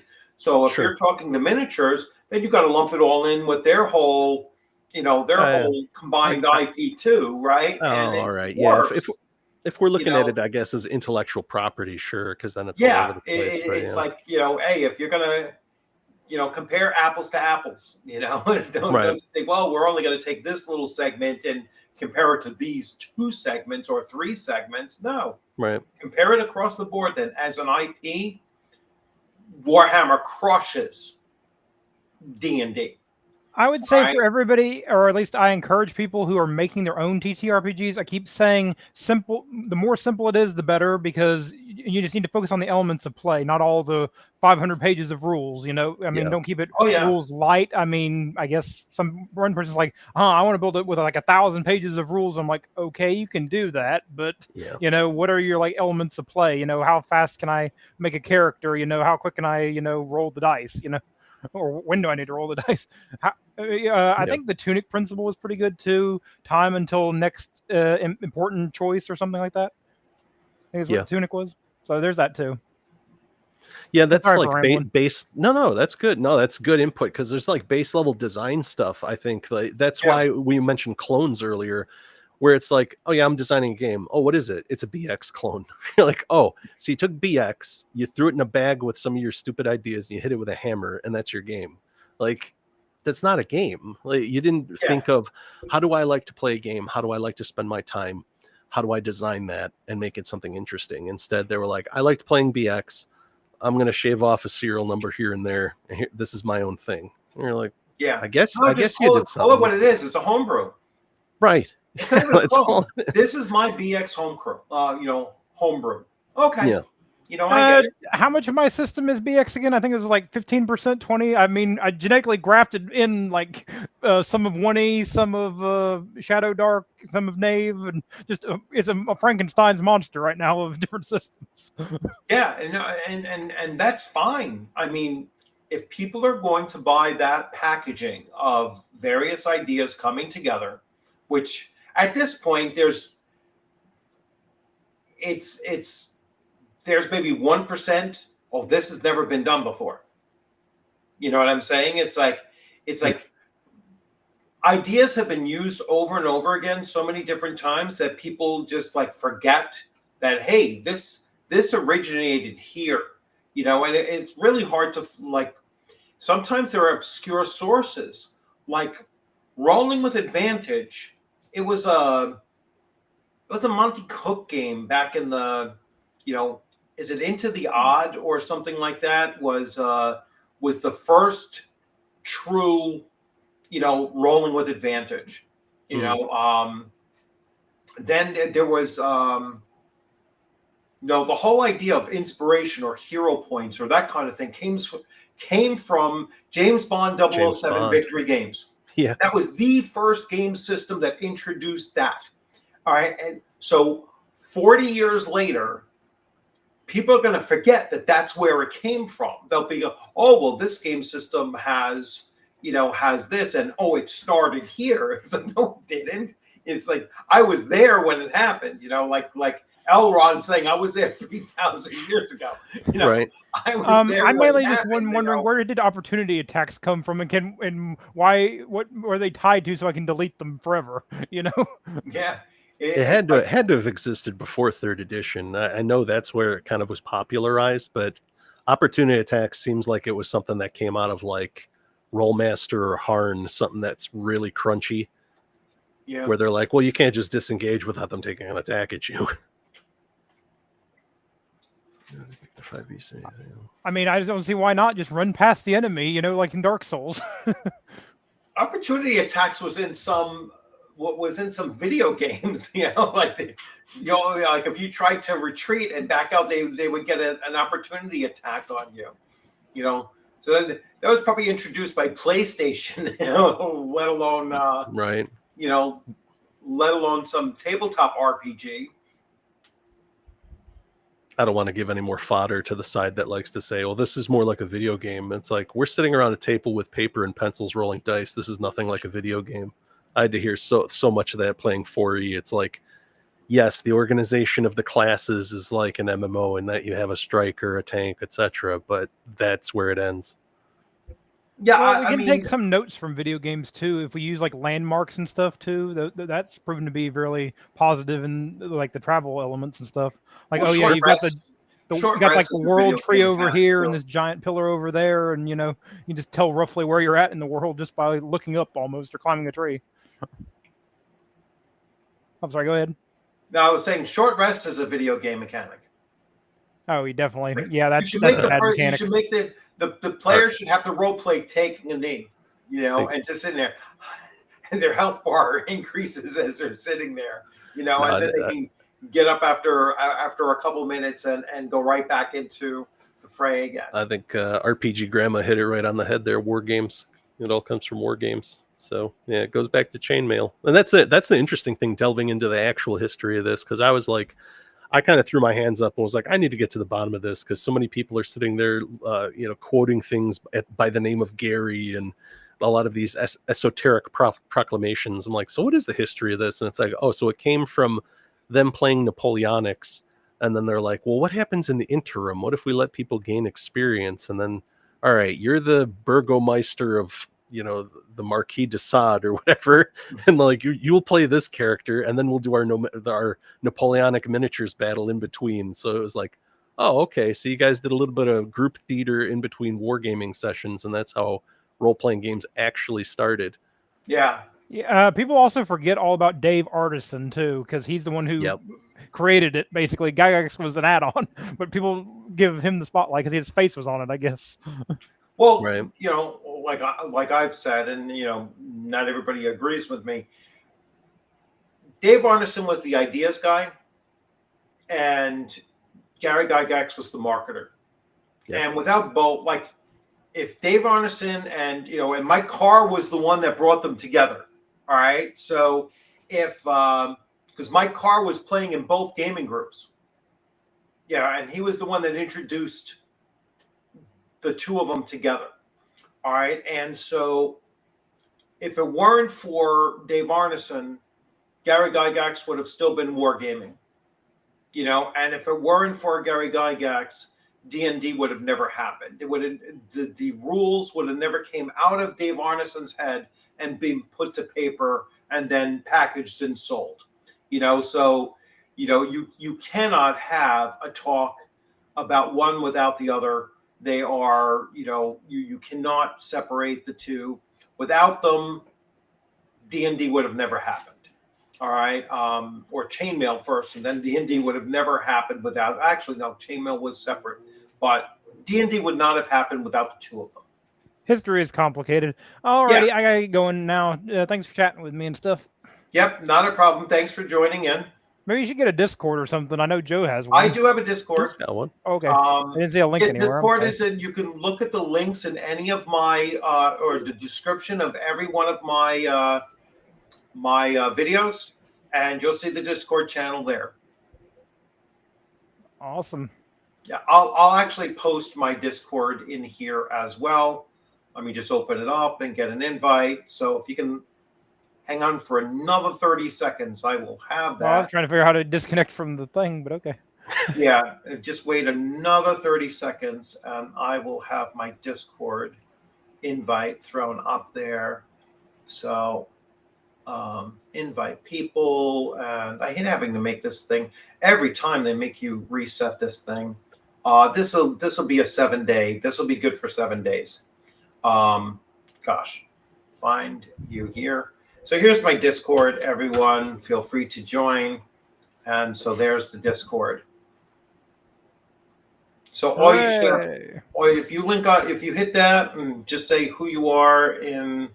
If you have a different name on Discord, just say, hey, I saw your live stream today. And I'll give you a wave, give you a player tag, and you'll be able to jump into stuff too. So anyway. Alrighty, take care. Yeah. You take care too. Yeah, I don't know. I gave it to the world. Yeah, Dave made the game. Gary put it to paper too, because again, the game was in Dave's head. So Gary did more than just giving it to the world. He put it to paper to allow it to go to the world. So sometimes it takes coaxing too with a lot of creative people. I had a buddy who was big into making board games.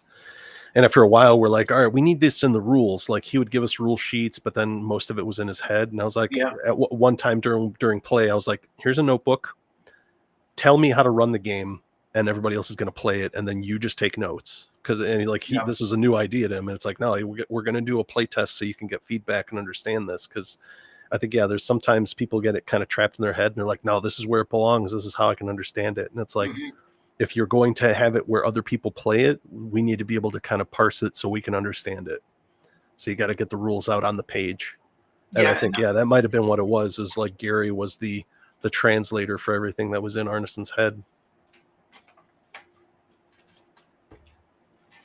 By the way, I recommend everyone watch 7 Levels of Dungeons and Dragons by Driving. Yeah, I just saw that went up today, right? So I want to double check that.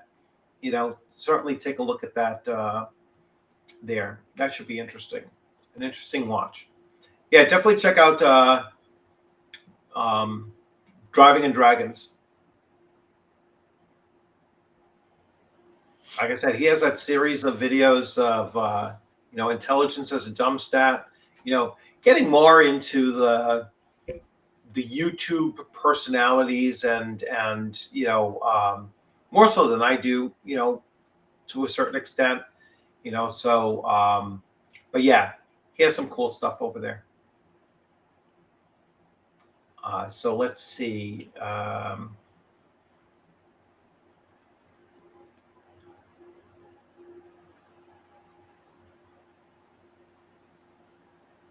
Yeah, troops attacking from the sides and from behind definitely had advantages. Yes, it did.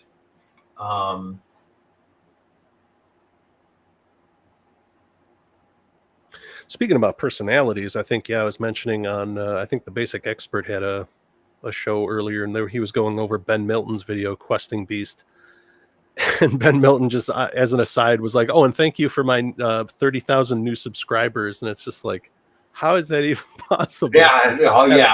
And I brought it up. I was like, the guy's a decent hype man. He might not have the best. He's a horrible game designer, but he covers really interesting games that nobody's ever heard about, like Into the Odd or Yeah. he was the first one to mention Mothership or anything by ZX Sue or any of these guys. It's like, these are really interesting things that I would have heard about, and that's why people follow him. Is really just like, I don't care about this guy. I care about what this guy's talking about. Yeah. I'm not this guy's buddy. It's just he comes up with stuff that's like, wow, I never heard of this. Okay, now I can go check it out. And that's really about it. Yeah, they pretty much they have a network of people that they just kind of circle jerk around and support each other. And That's a very apropos term, yes. Yeah, it's like, and I like them individually. I've met them all. Like, pretty much I've met them all. Like I met Ben. I met Ben. I met Professor Dungeon Master. I met Stephen Glicker. I met them all. Like I didn't meet Bob the World Builder. Yeah, I mean, passing by and everything. He always looked too busy. I didn't want to, go, hey, let's have a chat. Kind of I know thing. you. Let's talk. Yeah, but I had several. Like I had three pretty extended conversations with Professor Dungeon Master. I mean, we just ended up next to each other like on 3 separate occasions and just talking to one another. So it was Kevin. Is it Kevin Durop? I met Kevin Durop, as well. Kelsey Dion, and just a whole bunch of people that and all just very conversation, very down to earth, open conversations. I mean, some of them knew who I like. Kelsey Dion knowing who I was like, holy shit, that just blew my mind. But it was just like great conversations with people, and but they're all within a circle, which you could understand. They're going to, but it's kind of, it's not quite a nepotism that goes on, but like once you're in that circle, they're all going to cross support one another, and so I can see how, he's getting a bump of 30,000 new subscribers, which is just bizarre. But that's taken from people that are following those other bigger channels that are, coming over to him as well. So that's just part of that network. Which I felt was really unfair, because he's like, I'm going to do a breakdown of the Ennies. I don't know any of these games, but you should totally support Mythic Bastion Land, because that's the only name on this list who also gives me handies under the table. And it's like, dude, really? Maybe, if you're going to say vote on something, get some experience with everything else instead of just saying, vote for my friend, give us more views. But Kelsey, I gotta say, I mean, she's a very genuine person. And when people were giving her a lot of flack with Shadow Dark, mostly because it dared to pop its head up against D&D, and they're like, another D&D killer, it must die.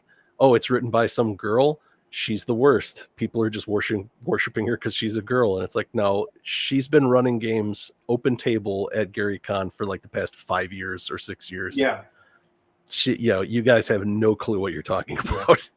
She played at Gary's table. That's all. She played at his home table, and when she was like 12 years old, he said, "You should be dungeon mastering." It's like, that kind of tells you where she comes from. Yeah, and they, I mean, she was phenomenal. Really, meeting her was just incredible, and and she's smart when it comes to marketing. You know what I'm saying? She's very, very smart when it comes to marketing. that's her wife's profession, isn't it? Like she's into marketing or something like that. But I just mean like her, whether she knows marketing or not, she's just smart at marketing. There's two different, you could be educated in marketing and know how to do it, and you can have the personal openness that is also marketing. Like, she's not telling anyone, don't buy my game. Sure. You know what I'm saying? It's well, like, I think that's the problem is people aren't expecting that kind of positivity from somebody who's kind of OSR adjacent. Everybody is like there's a certain level of like acerbicness you need to have if you're in the old school D&D OSR type area or whatever, and she is not like that at all. It's very refreshing, very positive, very, hey, come play this game, you should check this out, this is kind of cool. And you're like, what the hell is this? Breath of fresh air. And it's bringing in all these new people, and all of a sudden people are like, how dare this come and take money out of other people's mouths? And it's like, they were never going to earn it in the first place. There's a lot of people who are very very kind of jaded in this area, and it's like, guys, you just got to throw that out and bring back that wonder of playing a game, because that's what this is. It's a hobby and it's a game. We don't have time for any of the tribalism or the political stuff. You brought up Red Room and Venger earlier. Venger is wildly creative. The problem is he's wears his politics on his sleeve, and he kind of wears it like an iron fist that he hits you with.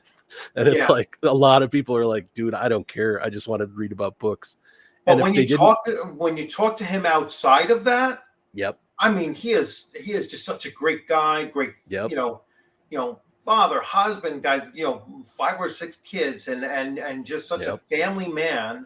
And you see the separation between the persona, which is kind of what he's playing out there, and the person behind the scenes, and he wildly creative. I mean, to read his stuff is just, it's like, wow, this is like really incredible. I have all of the Chalt books, and they're just really, really good stuff. Really well made. Yeah, you flip through those really well Chalt made, books. really well written, and there is a creative mind that is just outside of what you'll find uniqueness there. That you won't find in other things. Like, there's nothing that's even close to a retro clone that he's producing, and even to the point where it's like, he'll claim that he's OSR, and then he'll like at least try to, and then the RPG pundit was like, you're not OSR.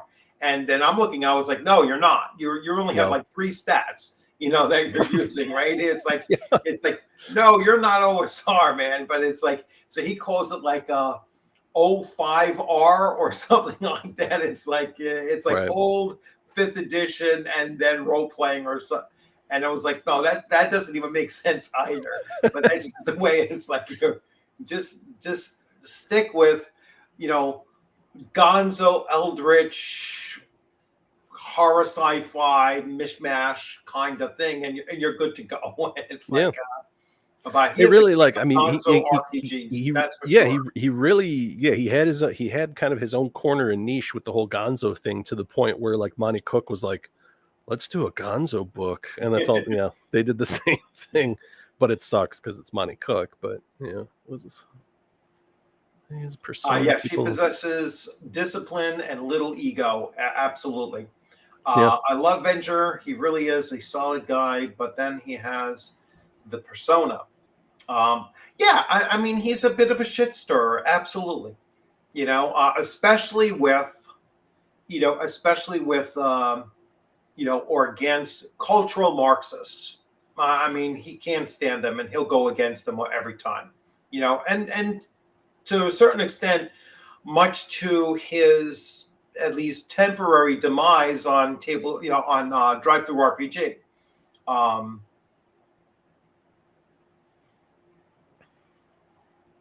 Chult is Gonzo fun but modern. The only thing I had an issue with Venger Satanis was when he was running his games. He only ran them in text, and I was like, it's just like, it was like, we're on something that has voice chat. I was like, why can't we talk on this? It's like, we're using Roll20, but doing everything in text. Let's just play by email at this point, Yeah, it's like, no, it's like, no, I only run my games, online in text. I'm like, why? It just So hard. A lot of fun still, but I was like, oh, I hate text. I hate texting to begin with, you know. And I've only played one game by email, and that was Twilight 2000. I was playing with this guy on email, and I was like, I hate having to wait 5 days for the person to respond to my actions.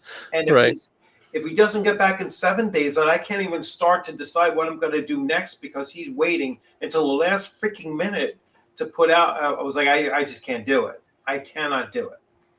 So, yeah. Defeating other game systems, you can only do portions of that defeat with uniqueness. You know what I'm saying? It's like, you'll defeat everybody with uniqueness.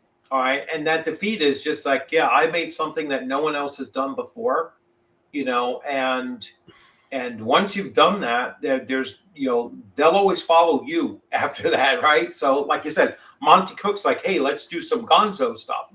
All right. That's because no one else was kind of quite doing it at that level that Venture Satanis was doing it at. Yeah, I don't know if it's that, because it's just, I don't know. It's weird. I think he just has a different way, because he's obviously not doing that in his, at his convention games. No. Yeah, I wonder maybe if it's just because there's kids at home. He doesn't want to. Yeah, he doesn't want to disturb them, whatever. Them or whatever. That might have been it too. There's a German RPG called Arcane Codex. It survived in the shadow of the Dark Eye, or Der Schwarze Auge, if you're being fancy. Mm-hmm. And they are working on an English version of the game. It's dark fantasy. Cool.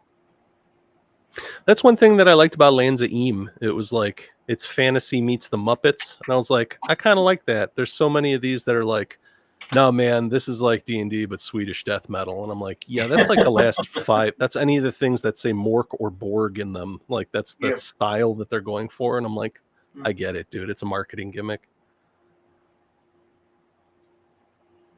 The only one that I felt like had that kind of feel to it when I actually played it was Symbarome, the first one, not the 5e one. But like, that was Free League, I think maybe before they even did Mutant Year Zero. I'm playing in my first Symbarome game. Let me double check and see. I think I'm playing on my very first one at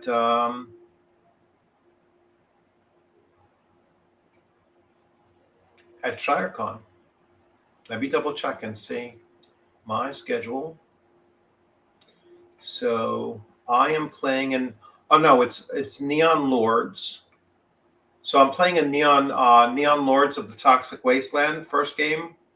Oh. And then that should be some fun. I ran into that guy at Gamehole last year. Yeah, he's got some cool design ideas. He plays very much like the old GW type board games like Chainsaw Warrior and stuff like that. So he loves that kind of that style. So I'm playing in that, and then Against the Dark Master.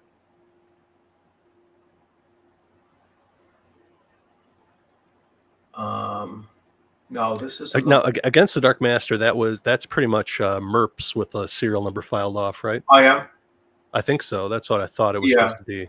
Adventure, so it says high adventure, heroic action, and heavy metal combat, epic fantasy role-playing game of high adventure, and it says Open End Games is who's running it. More information. vsdarkmaster.com.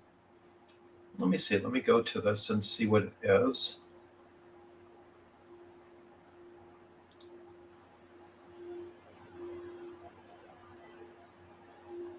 No, it's a new system, right? Open End Games.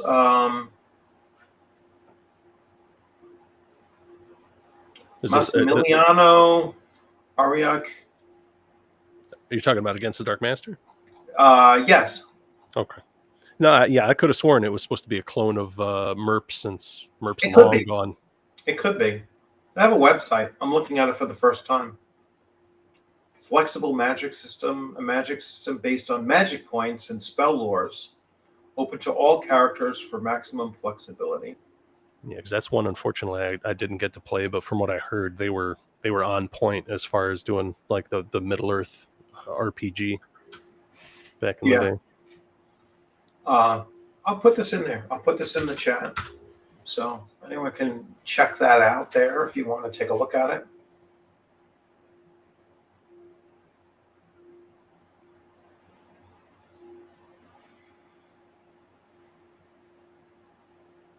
So let's see. They all consider themselves paid YouTube and professional talent and are all managed by the talent company Willie Knight. Who is that?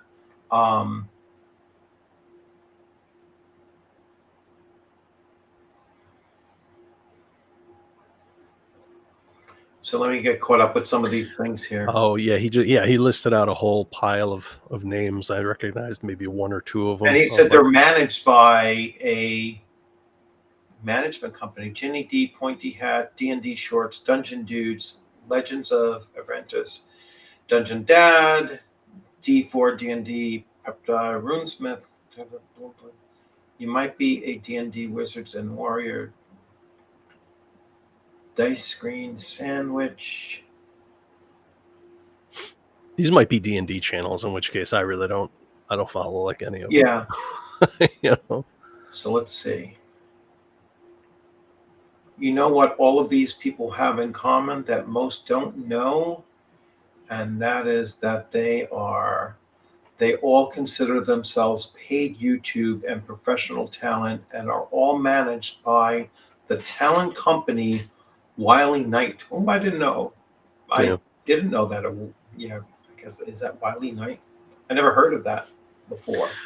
Listen, there's so much infrastructure for the entertainment industry that's in California. You'll have a lot of these people who are like, I do D&D, I'm in California, I'll just start up a show. I've got a guy with a studio down the street that could do the mixing, and there you go. And you just, they do it, quote unquote, professionally. And they track in the millions of followers and minimum views of 250,000 views at a minimum to be in the group for each video. This is starting to sound like those creepy K-pop bands, yeah. Where they're very carefully manicured by a group of agents.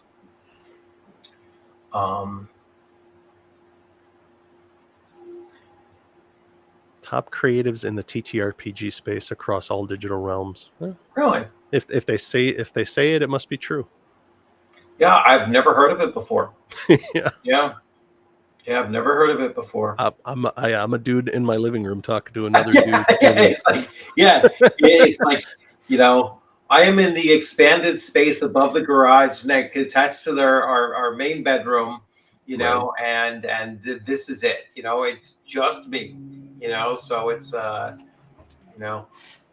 just a dude. Exactly. Yeah. Just a dude sitting in my free time, chatting with my 4,000, 300 plus followers, and I'm perfectly happy with that. I mean, I like to see a little growth, but this is an entertainment hobby thing. Honestly, I think the big thing was a couple of weeks ago when you had that one guy who was like, I'm doing the history on whatever that one Gygax game was, and he like had a master's degree in history and was doing it on like that professional laser focused level, and it was like, hey, cool, now come on to the show and you can spread that wisdom, and it kind of gets that out there, as opposed to a guy who's like, hey guys, we're going to talk about Rangers again for the 12th week in a row, and you're like, oh my god. It reminds me of those people that'll go around and they'll say, I'm a professional game master, Right. and it's like, and there's people that are willing to pay, I'll pay $25 or $50 to play in this game. And it's like, why would anybody do that? It's like, I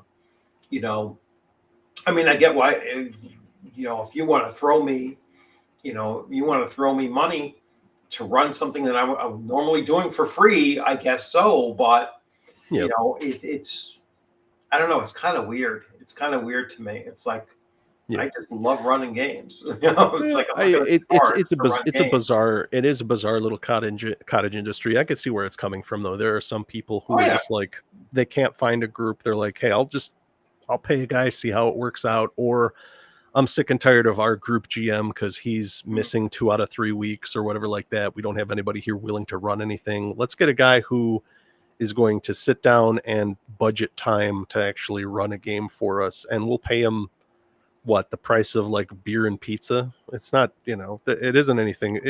You're not buying a stripper. I mean, come on, they're kind of cheap, to be honest. What is it, 25 an hour per person or something like that? It's like, who cares? Like, if that's what they want to do and call it a profession, there are far worse things people do. Call them professions. See a screen cap of Dungeon Douchebags. I'm assuming that's Dungeon Dudes. I don't think I've ever watched their stuff. I mean, I kind of know who they are. Like, I've seen them around. I've seen them on do panels and stuff like that, but I don't remember watching any of their things. And D&D Shorts, I've been on his channel a couple of times, like not on his channel, but I mean like in his comments and everything. And it's like, all of your videos are just pointing out all of the broken mechanics of 5e. And, why don't you just come out and say, this is a really broken system, and say, these are, if we keep on coming, if I can keep on coming up with all of these broken multi point combinations that break the system, then it's the system that's broken. And just come out and say, hey, 5e is a extremely flawed system. If it has all of these loopholes and min-maxing issues with it, then just come straight out and say it. Oh, this is a terrible system. I'm going to cover something else. I'm saying it's like a better system.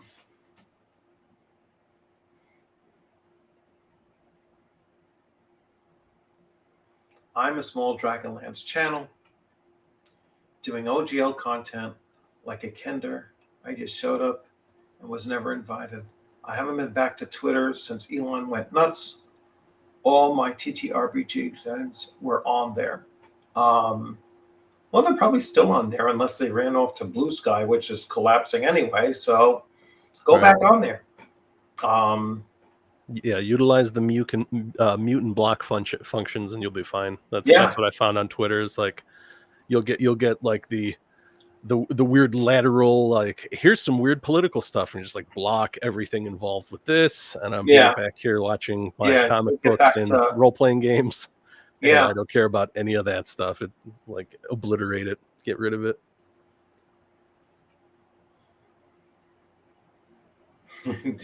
Ginny D is their big name, it seems. Yeah. It's the only one that I recognize, and that's just because everybody cries about it. Probably because it's a woman, and you know how it is. Everybody's like, they're streaming on easy mode. They're gonna get all the simps or whatever, and I'm like, I don't care. If that's anywhere though, that's on Twitch. That's all over the place. Yeah.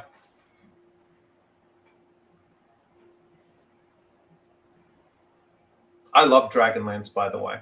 Absolutely loved it when it first came out and everything. Absolutely loved Dragonlance. The first 6 novels, incredible. See, Jug Goswick says, I've considered a channel, but I want to be sure I have something worth saying first.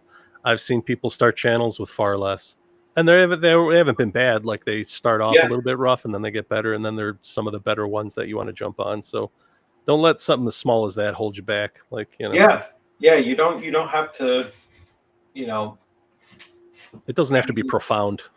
I think my first year on this channel, I had 36 subscribers. I did about 16 videos, and then it was like, then it took me like a year to hit 100. I was like, ooh, we got 100, that was a huge milestone, and then it exponentially grows when you hit certain sections of it, certain levels of it. Like, I remember all of a sudden like 500 came, and then with 500 subscribers, it started growing, faster.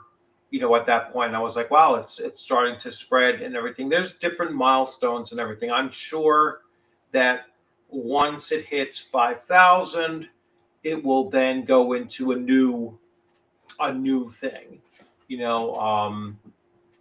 YouTube should go back to, because I don't think they give you any kind of a plaque or anything like that. They used to give one at like 10,000, and there was was like it that 10 was it and that little? Because 100. Then I think they now I only don't do. think they send you anything until No, you it hit used to be 100,000. 100K and a million, and that's it. I think they made a Yeah. special exception for PewDiePie because he was like at whatever 80 million or whatever ridiculous number. No, he of was over subscribers. 100 million at that point. Yeah, and then he got overtaken by some Indian conglomerate that was just posting like Bollywood films. But yeah, I think that they could boost smaller channels by a little bit, like by giving something at 10,000, let's say, and say, hey, you hit this benchmark, like a paper certificate or something. You know what I'm saying? It's like, hey, it's like, I think the number was like, there were only like there are only like 10,000 channels with like a 1,000. Yeah, at the time. Right. This is going back a couple of years. Like there are only 10,000 channels with more than 1,000 subscribers. It was like, wow. Right. It's, I'm sure. Well, I mean, it'd be nice if they just cut you in on like a base level of some of the ad revenue or whatever that you generate. But yeah, YouTube really seemed like at least there's a lot of competition now. I have a friend of mine who was like, he was on the ground floor when Twitch was still called Justin TV, and like had he stuck with it, he probably actually could have got out of there with some money. But he was saying how now Twitch is practically a ghost town, and if you want to make actual money, you go to what's that one that was started by the gambling company? Kick? I think it's called Kick. Mm-hmm. That's the one where it's like they give you such a good percentage as far as viewers and whatnot, and that's even before you make like their partner program. And it's like at some point you have to go where you're appreciated, and that's preaching to a different choir though, because we're here talking about a hobby, and I don't care. I'm not making anything out of this. I don't care if I made a nickel. It doesn't matter. We're just talking about our hobby.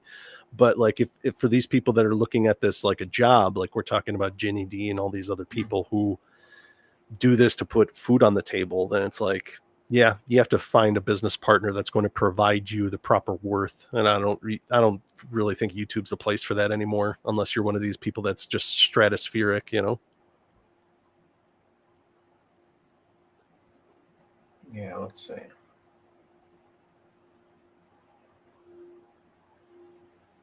Yeah, I like this too. Just pointing out flaws. Always offer fixes and such. Yeah. Always be.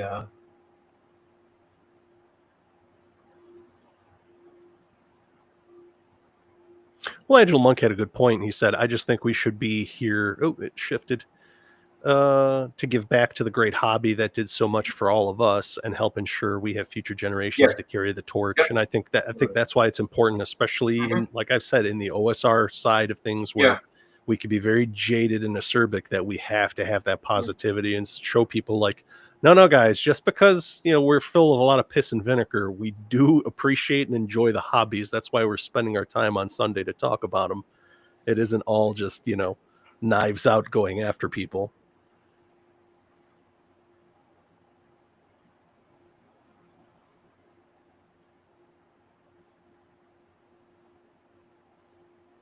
Well, I'm certainly streaming on easy mode. That's for certain. He gets all the Sims. I get Sims. It's like I guess so. I get blocked by many. Blocked by many. My blockers are legion. It's like what are they blocking you for? They're like, oh god, this guy's talking about castles. This guy's talking about castles and crusades again. I can't stand it. Yeah, I get blocked. I get blocked often. Just when I'm blocked by Ginny D. I'm blocked by just about anybody that, just about anybody. Why did I get blocked from her?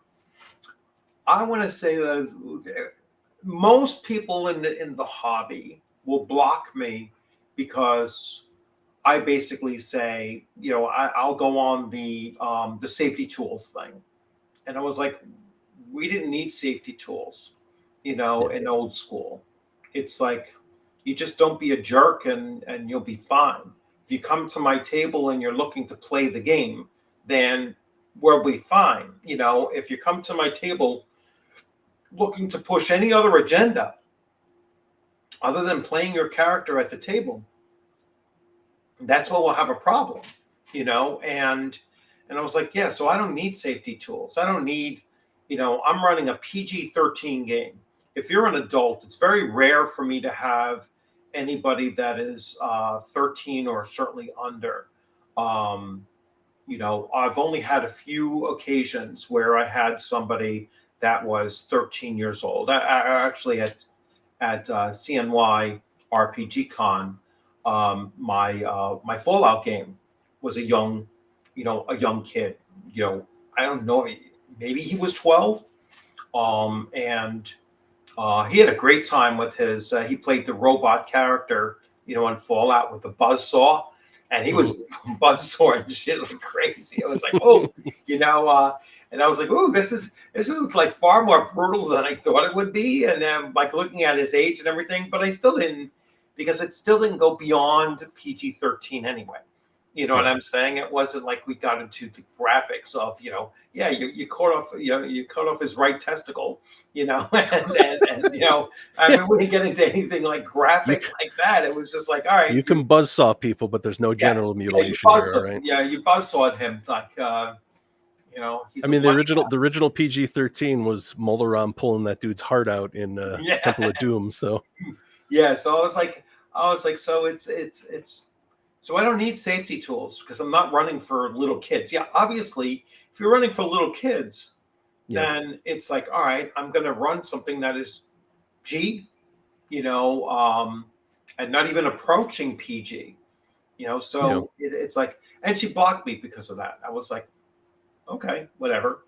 That's all I literally said was, I don't use safety tools because I only run for people that are above PG-13, and I'm only running a PG-13 game system. So if you have a problem with something that's PG-13 and you're an adult, there's other tables. I wish you luck, finding another table to play at. So let's get caught up here. There's a good point by Engine Joe there. I have no use for people who inherit their hate from you or for you from another person strictly because that person told them to. I think that that's a big thing too. Oh yeah, that's more an of the times thing because of the weird tribalism through all of this, where they're just like, that person's a filthy non-person because if you're in my mutuals, you should not be following this person. That I see a lot. Yeah, it's like, hey guys, we're not in high school anymore. Get that attitude out of here. It's like, if you're looking at who you're mutuals with, then all those people that are in your mutuals list should be blocking you. Right. Because you're the one that's going to be telling them who they can friend and who they cannot. I know Agile put this one up a while ago. I'm falling way behind again. Saves lives and brings people together, but we need to help keep it alive and bring others to it. Not everyone holds that same goal, Agile. Some people in this hobby are not looking to bring people together. They want to bring only those that think just like them together, and everybody else they want out. Yeah, there's a lot of zero-sum game mentality in the world. Just don't even. Those people are living in their own nightmare. Let them stew in it. Just stay away from them. I blocked the dude for threats, sex-based insults, political insults, racism towards myself, coworkers, and family, following me around, creepy. He posted stuff all over, and eventually I just had to block. Yeah, I mean, I blocked people for just calling American soldiers baby killers was all right. Bye. That I will block you for. I'll block you for that kind of political content. But let's see.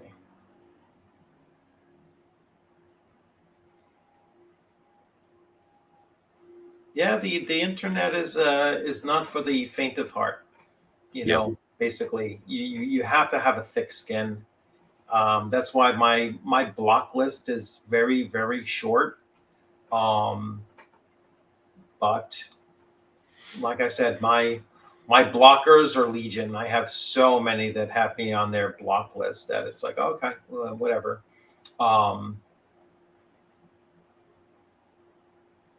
It's like one time I cleaned up my Twitter one time. I was like, I'm going to go through this and just try to eliminate as many political posts as I could, like you were saying earlier.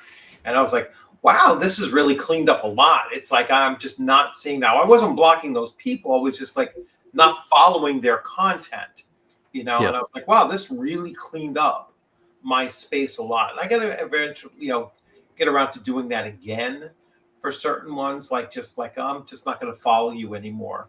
And I find that like not following them, you don't have to fully block them. You just don't follow them anymore, and you'll start cleaning up your own feed that way.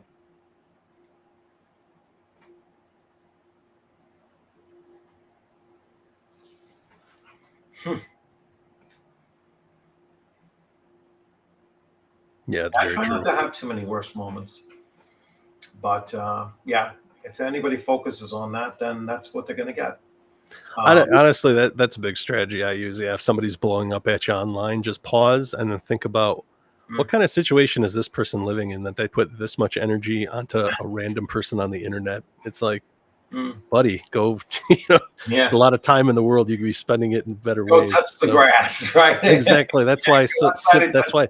Nice, concise things like "go touch grass." It's like, oh yeah, we used to say that back in the day. Like, hey, go live a little, get some experience in your life. Don't sit here online thinking that this is life, because it isn't. It's just one big game. Yeah. So let's see. So let's get back to our original topic of why don't we need a D&D killer? So again, we don't, in my perspective, we don't need a D&D killer, because whatever you're running at your table that is working for your table is all that you need.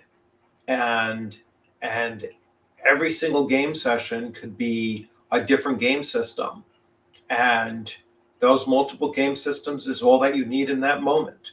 I said to him one time, someone was like, oh, you're never going to get anybody to, play this game or that game, or, people are going to keep on moving on to the next new thing or whatnot. And I was like, I don't need a lot of people. I need 4 or 5 people. That's all that I need is 4 or 5 people. I'm one of the 2 guys that runs a game for my home group, so I'm pretty sure I can get them to play, because it's what I'll be running. Well, yeah, that's the other thing. I'll come out there and say, people say, well, I can't get anybody. I can't get my players to join in on a different game system. I said, no, all you do is say, next Saturday, we're running this game system. Yep. All right. If you want to show up, be there. If not, I could, if I only get 2 people, I'm running it for 2 people. All right. You just take the choice away from them and you just do it. Trust me. There are, being a game master, you are the limited commodity. All right. There's 5 times as many players as there are game masters out there. And you got to remember that, you are the limited commodity. And so that's the way to go with it. And you just force them into it. You just say, listen, I'm running this, and if you want to play in it, you're certainly welcome to do so. If you don't want to play in this game session, then I'll catch you in our regular game session or whatever, but slowly integrate it into others. I've had my players go from playing in one game to playing in a second game, a third game. Then one of those games collapsed, and where it had a unique player in that third game, I was like, hey, I'm running these other two games. If you want to jump in on there, I'll add a sixth or a seventh player to that group. And they come over, and it's like, all right, and that flexibility back and forth and everything. So if I do feel like starting up another Friday night game, once my summertime is over and I get into a regular schedule, then I'll be like, all right, I'm finally going to run some Traveler. I'm going to be running this for a couple of weeks just to get a feel for it. If you want to play in it, you're welcome to join in, but I'm only going to run this for a limited time. Then I'm going to switch it to a different game, and just set it up like that. If you run it, they will come. All right. Yeah. That's the bottom line. And I only need as many as 5, and I can run any game system, where as long as I have anywhere from, I would say, 3 to 5. Some game systems work better with fewer. I think Call of Cthulhu runs really well with like 3 players. You don't need more than that. Yeah. Hey, Agile, thanks a lot. And let me give these people a little heads up. So Guardian of the Rune, welcome to the members, and you're welcome to join in any of my games, just like I just happened to be talking about. Especially when September rolls around, you'll still be a member, and you'll be welcome to join in any of those games. Uriah, hey, how's it going? And Uriah used to be in my games. He's in New Zealand, so time difference is like huge. Yeah, he's like, it's 3 a.m. tomorrow in my time. Like, oh God, I'm sorry. It's like you're really hard to manage the timing like that. But yeah, you're welcome, as always, to join in any of my games. Mark Hansen, welcome to membership. Just go to my Discord and let me know that you're a member, and I'll give you that tag. So, and that's to everyone. The Discord is linked. I'll re-link the Discord. That's the best way to. So that's the Discord. Oh no, that's not the Discord. That's the Dark Master again. Yeah, that's what I hate about this thing. It's like you can link through any description of video description to get into Discord. Let me get back to these people here. So Louise Ricon, these are some new names too. So welcome if I haven't seen you. People don't have to be online at the time in order to get these too. So that's the other weird thing about gifting out these things, is that they don't even have to be online. They'll get an email that says you have been given a free membership to this channel. Hey, Chen, is the last name pronounced Chu? Husun Chu? Sorry about the butchering of your name if I did so, but welcome. And let's try to get caught up. I've never played TTRPGs online, only face-to-face, and there's never any problems, mostly with friends or friends of friends, and there were never any problems, no safety tools needed. My take, I mean, I play in conventions, and I haven't encountered that at conventions where, anyone. I was in one game where the guy was like, oh, geez, I forgot to even mention. We were like 2 hours and 40 minutes in. Yeah. When he remembered, way too late. I had X cards, and we all looked at each other like, why now? It was like, we're almost done. It was like a 3-hour session. Sir, we're busy hitting the orphanage with a flamethrower. Yeah, it was like the X card talk. It was like, no, we're all good. We didn't need this. It was like, right.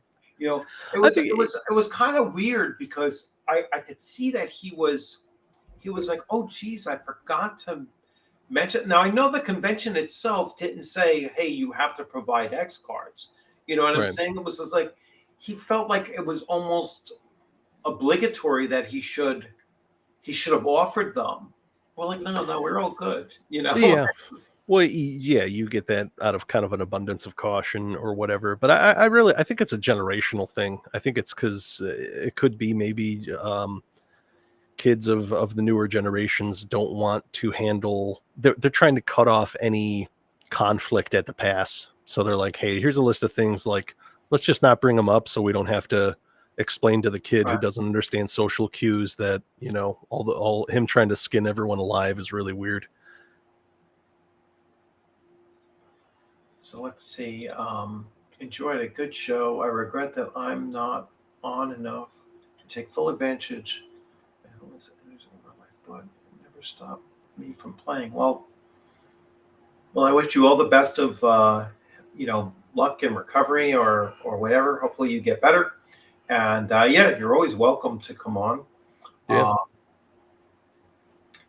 Let me get out the X cards for this next room in the dungeon. Imagine if you projected that forward, or it's like almost inviting, like, hey, I'm about to be an asshole towards everybody, so let's just get these X cards ready. It's like, no, it's like, why would how did you spilled the beans like that? Now, before we get into this next room, is anybody triggered by like pit traps or gas traps or scorpions? No? Okay, you're gonna be fine in this next room. Yeah. I know I got a block on X one time from the person that created the combat wheelchair, and so this is what triggered them when I put it out there, because I was like, well, I said I would let the person put on their character sheet that they have a wheelchair that they're occupied in, but no game mechanics attached to it.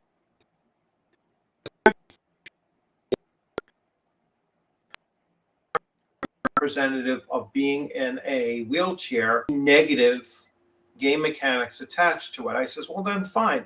There'll be no negative, there'll be no positive. There'll just be writing on your character sheet that this is what I have. This is in my inventory on my equipment list. Yeah. And well, that's like their backpack is green instead of brown. And I says, exactly. I was like, has no other game function attached to it. You're just saying that you are in a wheelchair. So you can describe it and do all of that stuff, but it's just like a different color backpack. Exactly. Bang, banned immediately. It was like, so I someone was still there, and they're like, oh, they went on, and they were like, you just equated, being in a wheelchair to just wanting a different colored backpack. And I was like, but that's no, I didn't. Yeah, I was like, it was. I made that person feel as if they were no different than anybody else. That's what I did. You're putting some weird shit on me. I was like, it was just, if you don't want rules mechanics attached to it, I was like, no. So this is what it was you want positive rule mechanics attached to it with no downside to it whatsoever. You want advantages, and then I was on another one where I was like, well, can an able-bodied player character use a wheelchair? Banned, because I used able-bodied. You know what I'm saying? So it was like, but I was like, isn't that the whole point of ableism or whatever? That's what. See, that's like, why you can't engage. You can't say able-bodied because you get into ableism, and it was like, you're trying to engage with logic. Them, so you're trying to utilize logic against the forces of chaos, and it's like just no. Just so I was like, all right, whatever, So that's why I say I am banned by legions for the most nonsense things. So it's like, all right, whatever, but now, think about this as a hypothetical. Characters like, well, my guy's paralyzed, but he's a fighter. and he has an animated suit of armor that helps him around. It acts just like full plate. Other than that, it's magical in that it allows him to walk. But if he's caught out of it, like during a surprise attack at camp, I'm screwed because I can't use my legs. Would you have a problem with that? Yeah, it's like, no, there's, if, again, it's just like, if you want to have some kind of a representation in there, then that's fine, as long as there's no, I don't have to create rules for it. You know what I'm saying? Right. And that's not what they want. They want rules attached to it. They want advantages attached to it. They want the special, I want to be a special snowflake, and a unique snowflake, and I want my flowers to go along with that. Sure. And it's just, no. It's like, no, I and there are certain character classes and character races in D&D that attract that kind of player. And you probably know it off the bat. It's like, if the someone tieflings. says, I want to be a tiefling bard. I was like, no. I can already see it. I can see it from a mile away. This person is going to be problematic at the table. It's like, it just know it's coming. Now, maybe that's a terrible stereotype to have and everything, but I just know it's coming. All right. I just know that the bard character class is probably one of my least favorite character classes to begin with. Even at AD&D first edition, it's like, I was going to say, to have to go through, and I had one player do that it was like, I don't want to be a ranger anymore. I want to be a bard. And it's like, oh God. All right, you're going to go through, and he wanted to be a 7th level fighter, then go 7th level. Oh no, do you have to go 5th? You have to get like a level of druid. Yeah. It's so bizarre. No, it makes no sense. It's thief, so it's fighter thief. It's a fighter thief that then transitions to, to bard. And so by the time he was like a 2nd level bard, everybody else was like, like the paladin was like 10th level, and paladins take forever at a freaking level, So I was like, geez, you squandered something like 200,000 experience points to become a 2nd level bard, and you're nowhere near as effective as you would have been if you were still a 10th level ranger, at the time. And I was like, what did you really add, for that? So even in first edition, I didn't like bards. To me, a bard is someone that is it's an expert henchman that you would have traveling with your group to retell the story of your group. Maybe they can encourage you with a song, to do a little bit better in combat, almost like a bless spell kind of thing that they could have, on your character's morale. But other than that, it's like, I've never seen the purpose of a bard. I'd still rather hire a sage and then just have him do all the item identifying. Yeah, It's just a bizarre class to bother with. I know that they're basing it on the bard concept from the bard novels and everything like that, so it's totally different than the way that D&D took it. But I'm like, it's just a terrible class. It's like, it's like how they screwed up the monk in first edition too. It's like, wow, it's not an Oriental monk, and it's not a European monk. It's like something completely. It's a bizarre TV show monk, because that's where it's like a weird combination of things. So anyway,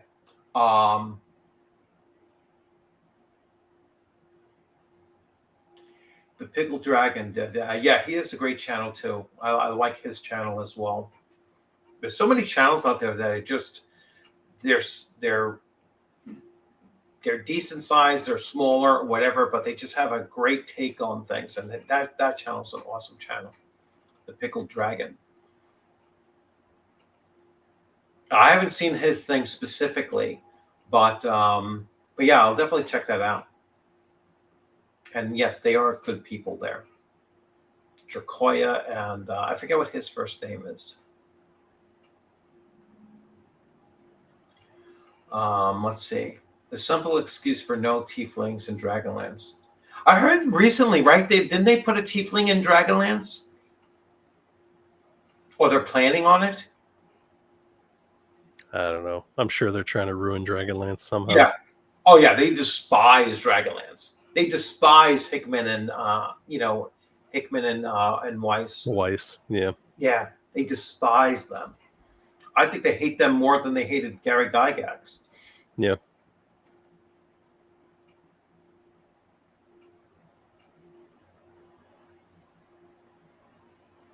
Well, because wasn't Weiss's character the Kender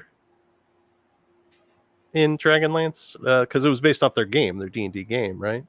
I thought she was Tasselhoff, and that was why Kender kind of were brought into the whole story. So it's like whenever people make a mistake about whatever the Kender race are all about, she's very vocal about it because she pretty much made it up. Oh, okay. And it's funny because it's like, oh yeah, nobody likes that character, and like they just have all these negative kind of this negative context about Kender just because of Tasselhoff and their weird kind of social paradigm having them around. So it's very much not the usual female self-insert, like female creative self-insert of a character where she's great at everything and everybody loves her. It's like, no, he's this little impish guy and everybody just loves to hate him. So it's like how could you write like that? Why would you do that?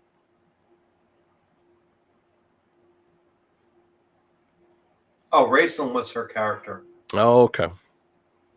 No, they won't. If she has anything to do with it, Raceland was her character, yes. And again, that was a guy who he kind of suffered for his power. So yeah, Raceland was a cool character. Yeah. A really cool character.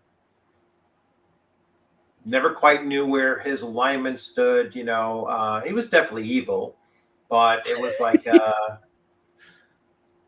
he was more of just like a weird combat, like one of those character character portrayals that you couldn't quite put him into a 2-axis alignment system. It was like he had to be like multiple alignments. It was definitely just too complex a character to put into just 2-axis alignment.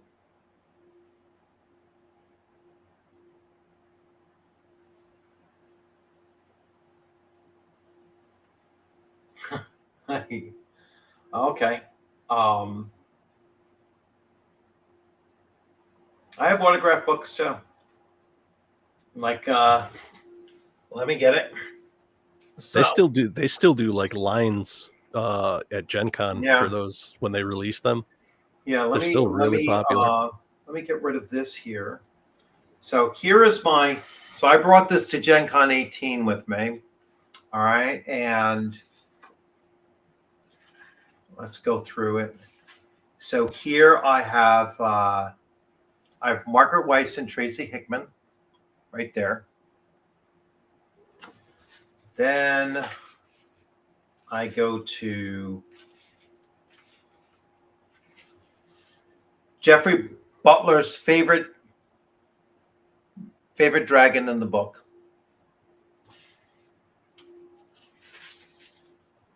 Then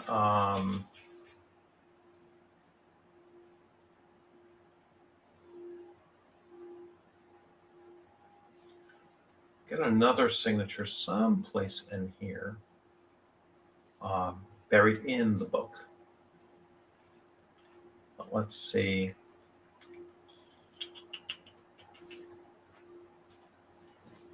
So I got all of these signatures because I got to sit at the VIP table for Dragonlance because Gary asked Tracy Hickman if he had an extra ticket for me, and Tracy was like, yeah, here, and gave me a ticket to sit at the table.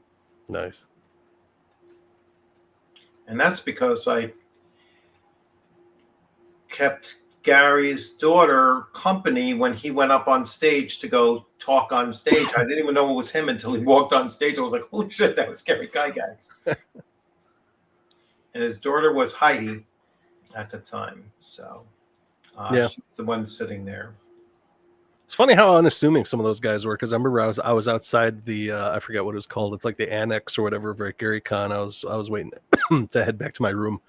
And then Ernie comes walking up and he's like, hey, have you seen, did you see so-and-so? I was like, yeah, he's just right outside the annex. And he's like, oh, thanks. I'm Ernie, by the way. And I was like, I know Ernie. I'm at Gary Con. I know who you are, dude. Yeah. So Michael Williams, Douglas Niles, let's see, Roger E. Moore. Not the one that played James Bond, right? No, Roger E. Moore. I made sure. Right. Then we have Laura Hickman here. I have Michael Dobson, then Jeffrey Grubb, Larry Elmore, and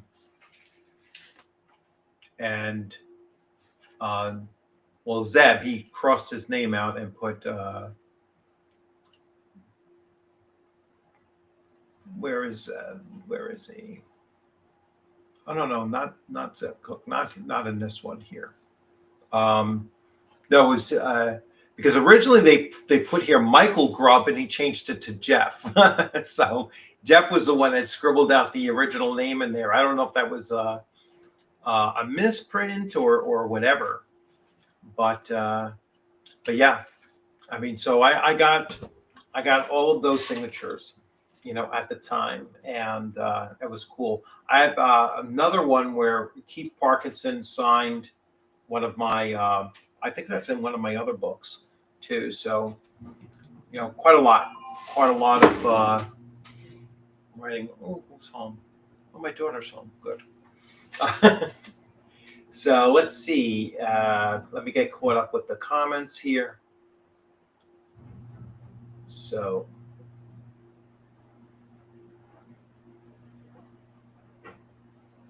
Yeah, one of these days, I don't know. It's so hard to get out to, whether it's Gary Con or anything like that. I mean, those are trips that I would have to, plan. Like the entire year would be just like, all right, this is going to be my big trip of the year, kind of thing.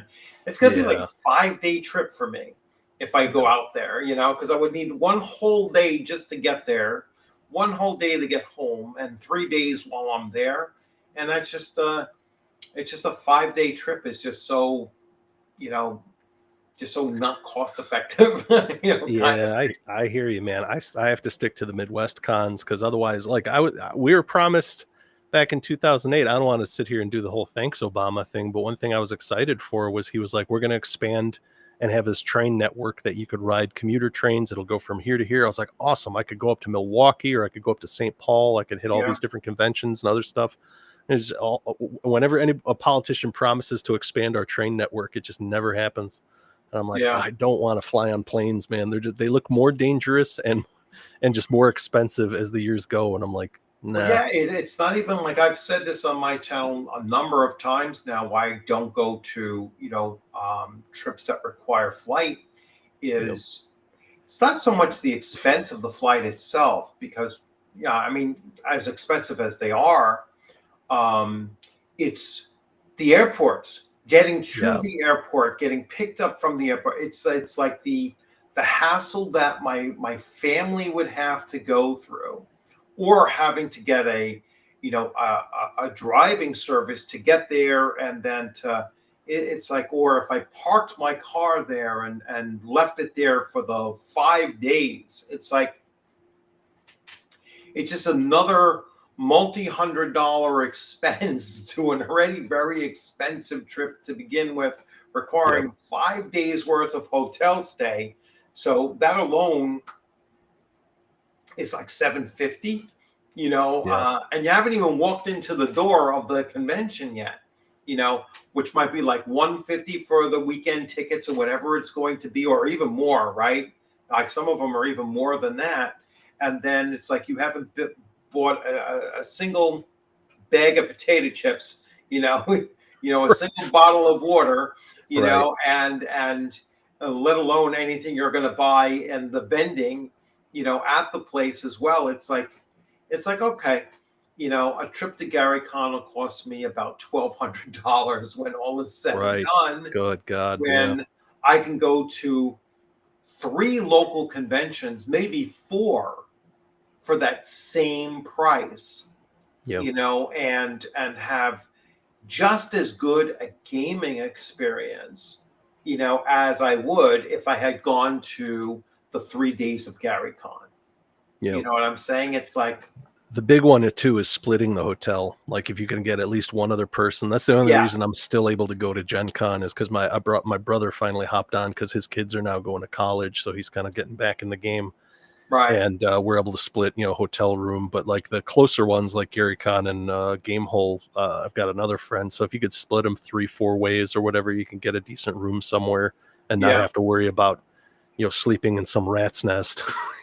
Yeah. There was one place when I was doing Gamehole Con by myself that was like 87 a night. That's not too bad. But then like post COVID, it was all run down, and you could tell there were people that were like living there, that they had a special situation that they were paying under the table to like live in the hotel. And I was like, Yeah. we're never staying here again, guys. This is it, last year. So yeah. I like cons that are in hotels. Mhm. That way you just get a room and that's a lot better too, Yeah. if it's in the same place as the Well, hotel. that's the great thing about GaryCon, since it's a resort, you're right there. And it's like, if Yeah. you eat at any of the restaurants, you're like, yeah, I'll just charge it to the room. You could run and Yeah. get to your next thing. You don't have to worry about parking. Everything's all contained under one roof. You can drink there. You can do whatever. So, Yeah. but So let's see. So let's begin our wrap up, and we're going to look at so why we don't need a D&D killer. So I'll let you finish off. So why do we not need a D&D killer? we don't need any. I don't know if that's it's an interesting question, because it's like, do you really need a killer for anything? Look at like the first board game was the Royal Game of from back in Sumeria, and it just it didn't need a killer. It was just a bad game, and people stopped playing it once like chess came out or whatever. So sooner or later, everybody finds kind of their own. The water will meet its own level. I think really this is more of kind of it scratches that darker side of our brain, the shadow, the Schadenfreude that we like about maybe something will finally kill D&D, and it's just odd speculation. There really isn't a need for a killer, but I think there'll always be kind of shifts as far as what people want in games. And I think the old school people will keep playing what they want, and I guess wishing death upon every edition of D&D until it's finally dead. Yeah, it's a it's a thing. It's like the one thing I say to like the old school people is try new games. Certainly don't fall into that same old thing where it's like, well, I'm never going to try anything new. I'm really set in on this one particular game system. It's like no one should settle for just one particular game system. Don't get pigeonholed into one genre either. Try to expand your horizons as much as possible. Don't be afraid to try out something new.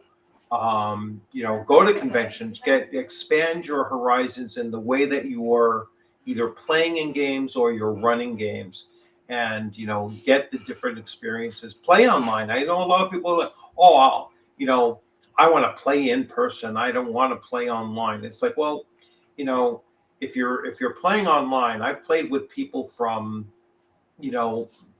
virtually every continent. Antarctica is the only one I haven't played.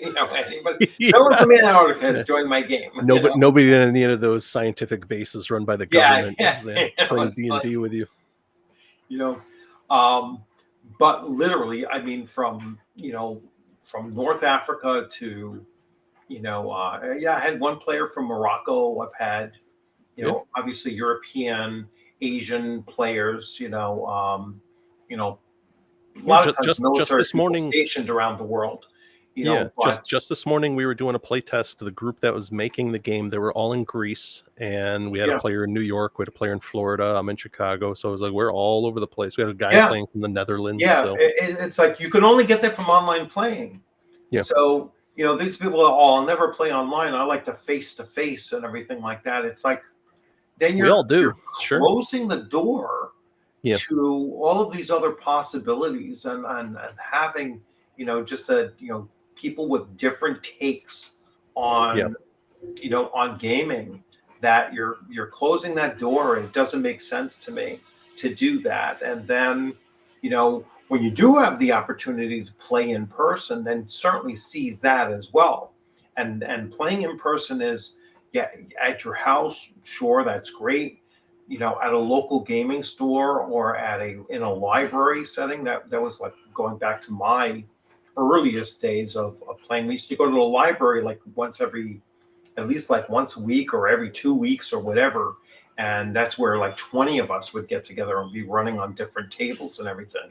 It's not to be quiet, but they kind of gave us that space to run games there. And then at conventions, you absolutely have to get that experience of going to conventions and playing in a convention. Like I said earlier, find the most local, cheapest convention for you to go to, and just start repeated going back to it and everything. You're going to build such a great network of new friends, and then once you start hopping around more local ones, you're going to start seeing, hey, I'm still seeing the same faces in 4 or 5 different smaller conventions now, and it's just going to expand your gaming experience. So Yeah. yeah, And we don't you need hear a you hear a lot too. You hear a lot too from these GMs at home that are like, I really want to run this game, but my players only ever want to play this. And that's another great thing with conventions. It's Yeah, like, use that as your opportunity. Be like, yeah, I'm not running absolutely. any of this. I'm running all the stuff I want to try, and strangers will help you out, and they'll Yeah, probably have a fun time doing it. So yeah, all of these different game systems. Yeah, you're gonna have so many opportunities at a convention to play different game systems that you won't have in your home game.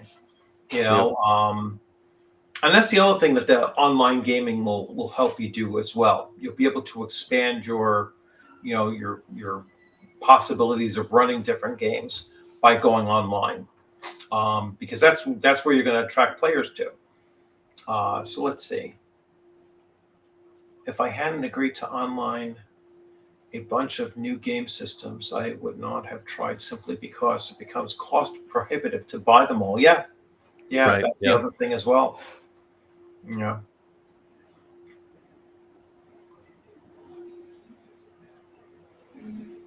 Yep. I like yeah. having both. I like having both the PDF and the hard copy, or whatever, the hardcover or soft cover. But yeah, I like having I've got both physical and PDF is ideal for me. Yeah, I've got one buddy, he can parse PDFs perfectly. Me, it's like I need the page in my hand, just because, like, Mm. after a while staring into a flashlight, reading this thing just kind of projecting blue light into my eyes, I'm like, Yeah. it just tires me out. I can't do it. Oh yeah, no, I don't like reading the PDFs. I Yeah. use the PDFs when I'm running a game, so I Yeah. can Control F and find things really fast. That is that. Control Yeah. F, my God. That's the nicest. Yeah. If you just teach people Yeah. that. Yeah, it's been fun to see the current range of games in action. Yes, it is. Okay, so again, Paul, thanks a lot for joining in. Yeah. Everyone that's been in the chat, thanks a lot for joining in and everything. Some great content put out there. Um, so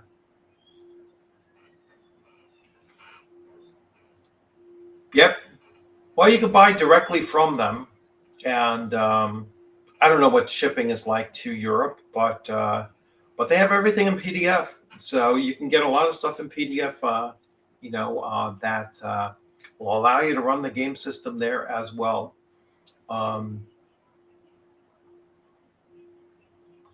if you know people that are in the military that are looking to play Castles and Crusades in Europe, Troll Art Games will send them stuff for free. So it's like, they will mail it around the world for free. If you have active duty personnel looking to play Castles and Crusades, then yeah, definitely hook up with them if you're in Europe. and just reach out to Troll Lord Games and they'll send it. So anyway, I'm going to wrap this one up. Thanks everyone, and as always, so Sunday nights 7 p.m. is usually when I do my live streams. This one ran long. This one's like 3 hours long. They're usually around like 2-ish, but Yep. I've had so much interaction, so it came out really great. So you all have a good one. Hope you had a great weekend. And as always, I look forward to seeing you on a gaming screen or at a convention sometime soon. ShireCon is just around the corner, so about 5 weeks away. So I'm really excited about that. You all have a good one. Take care, Paul. Thanks a See ya. lot. Yep. And I am going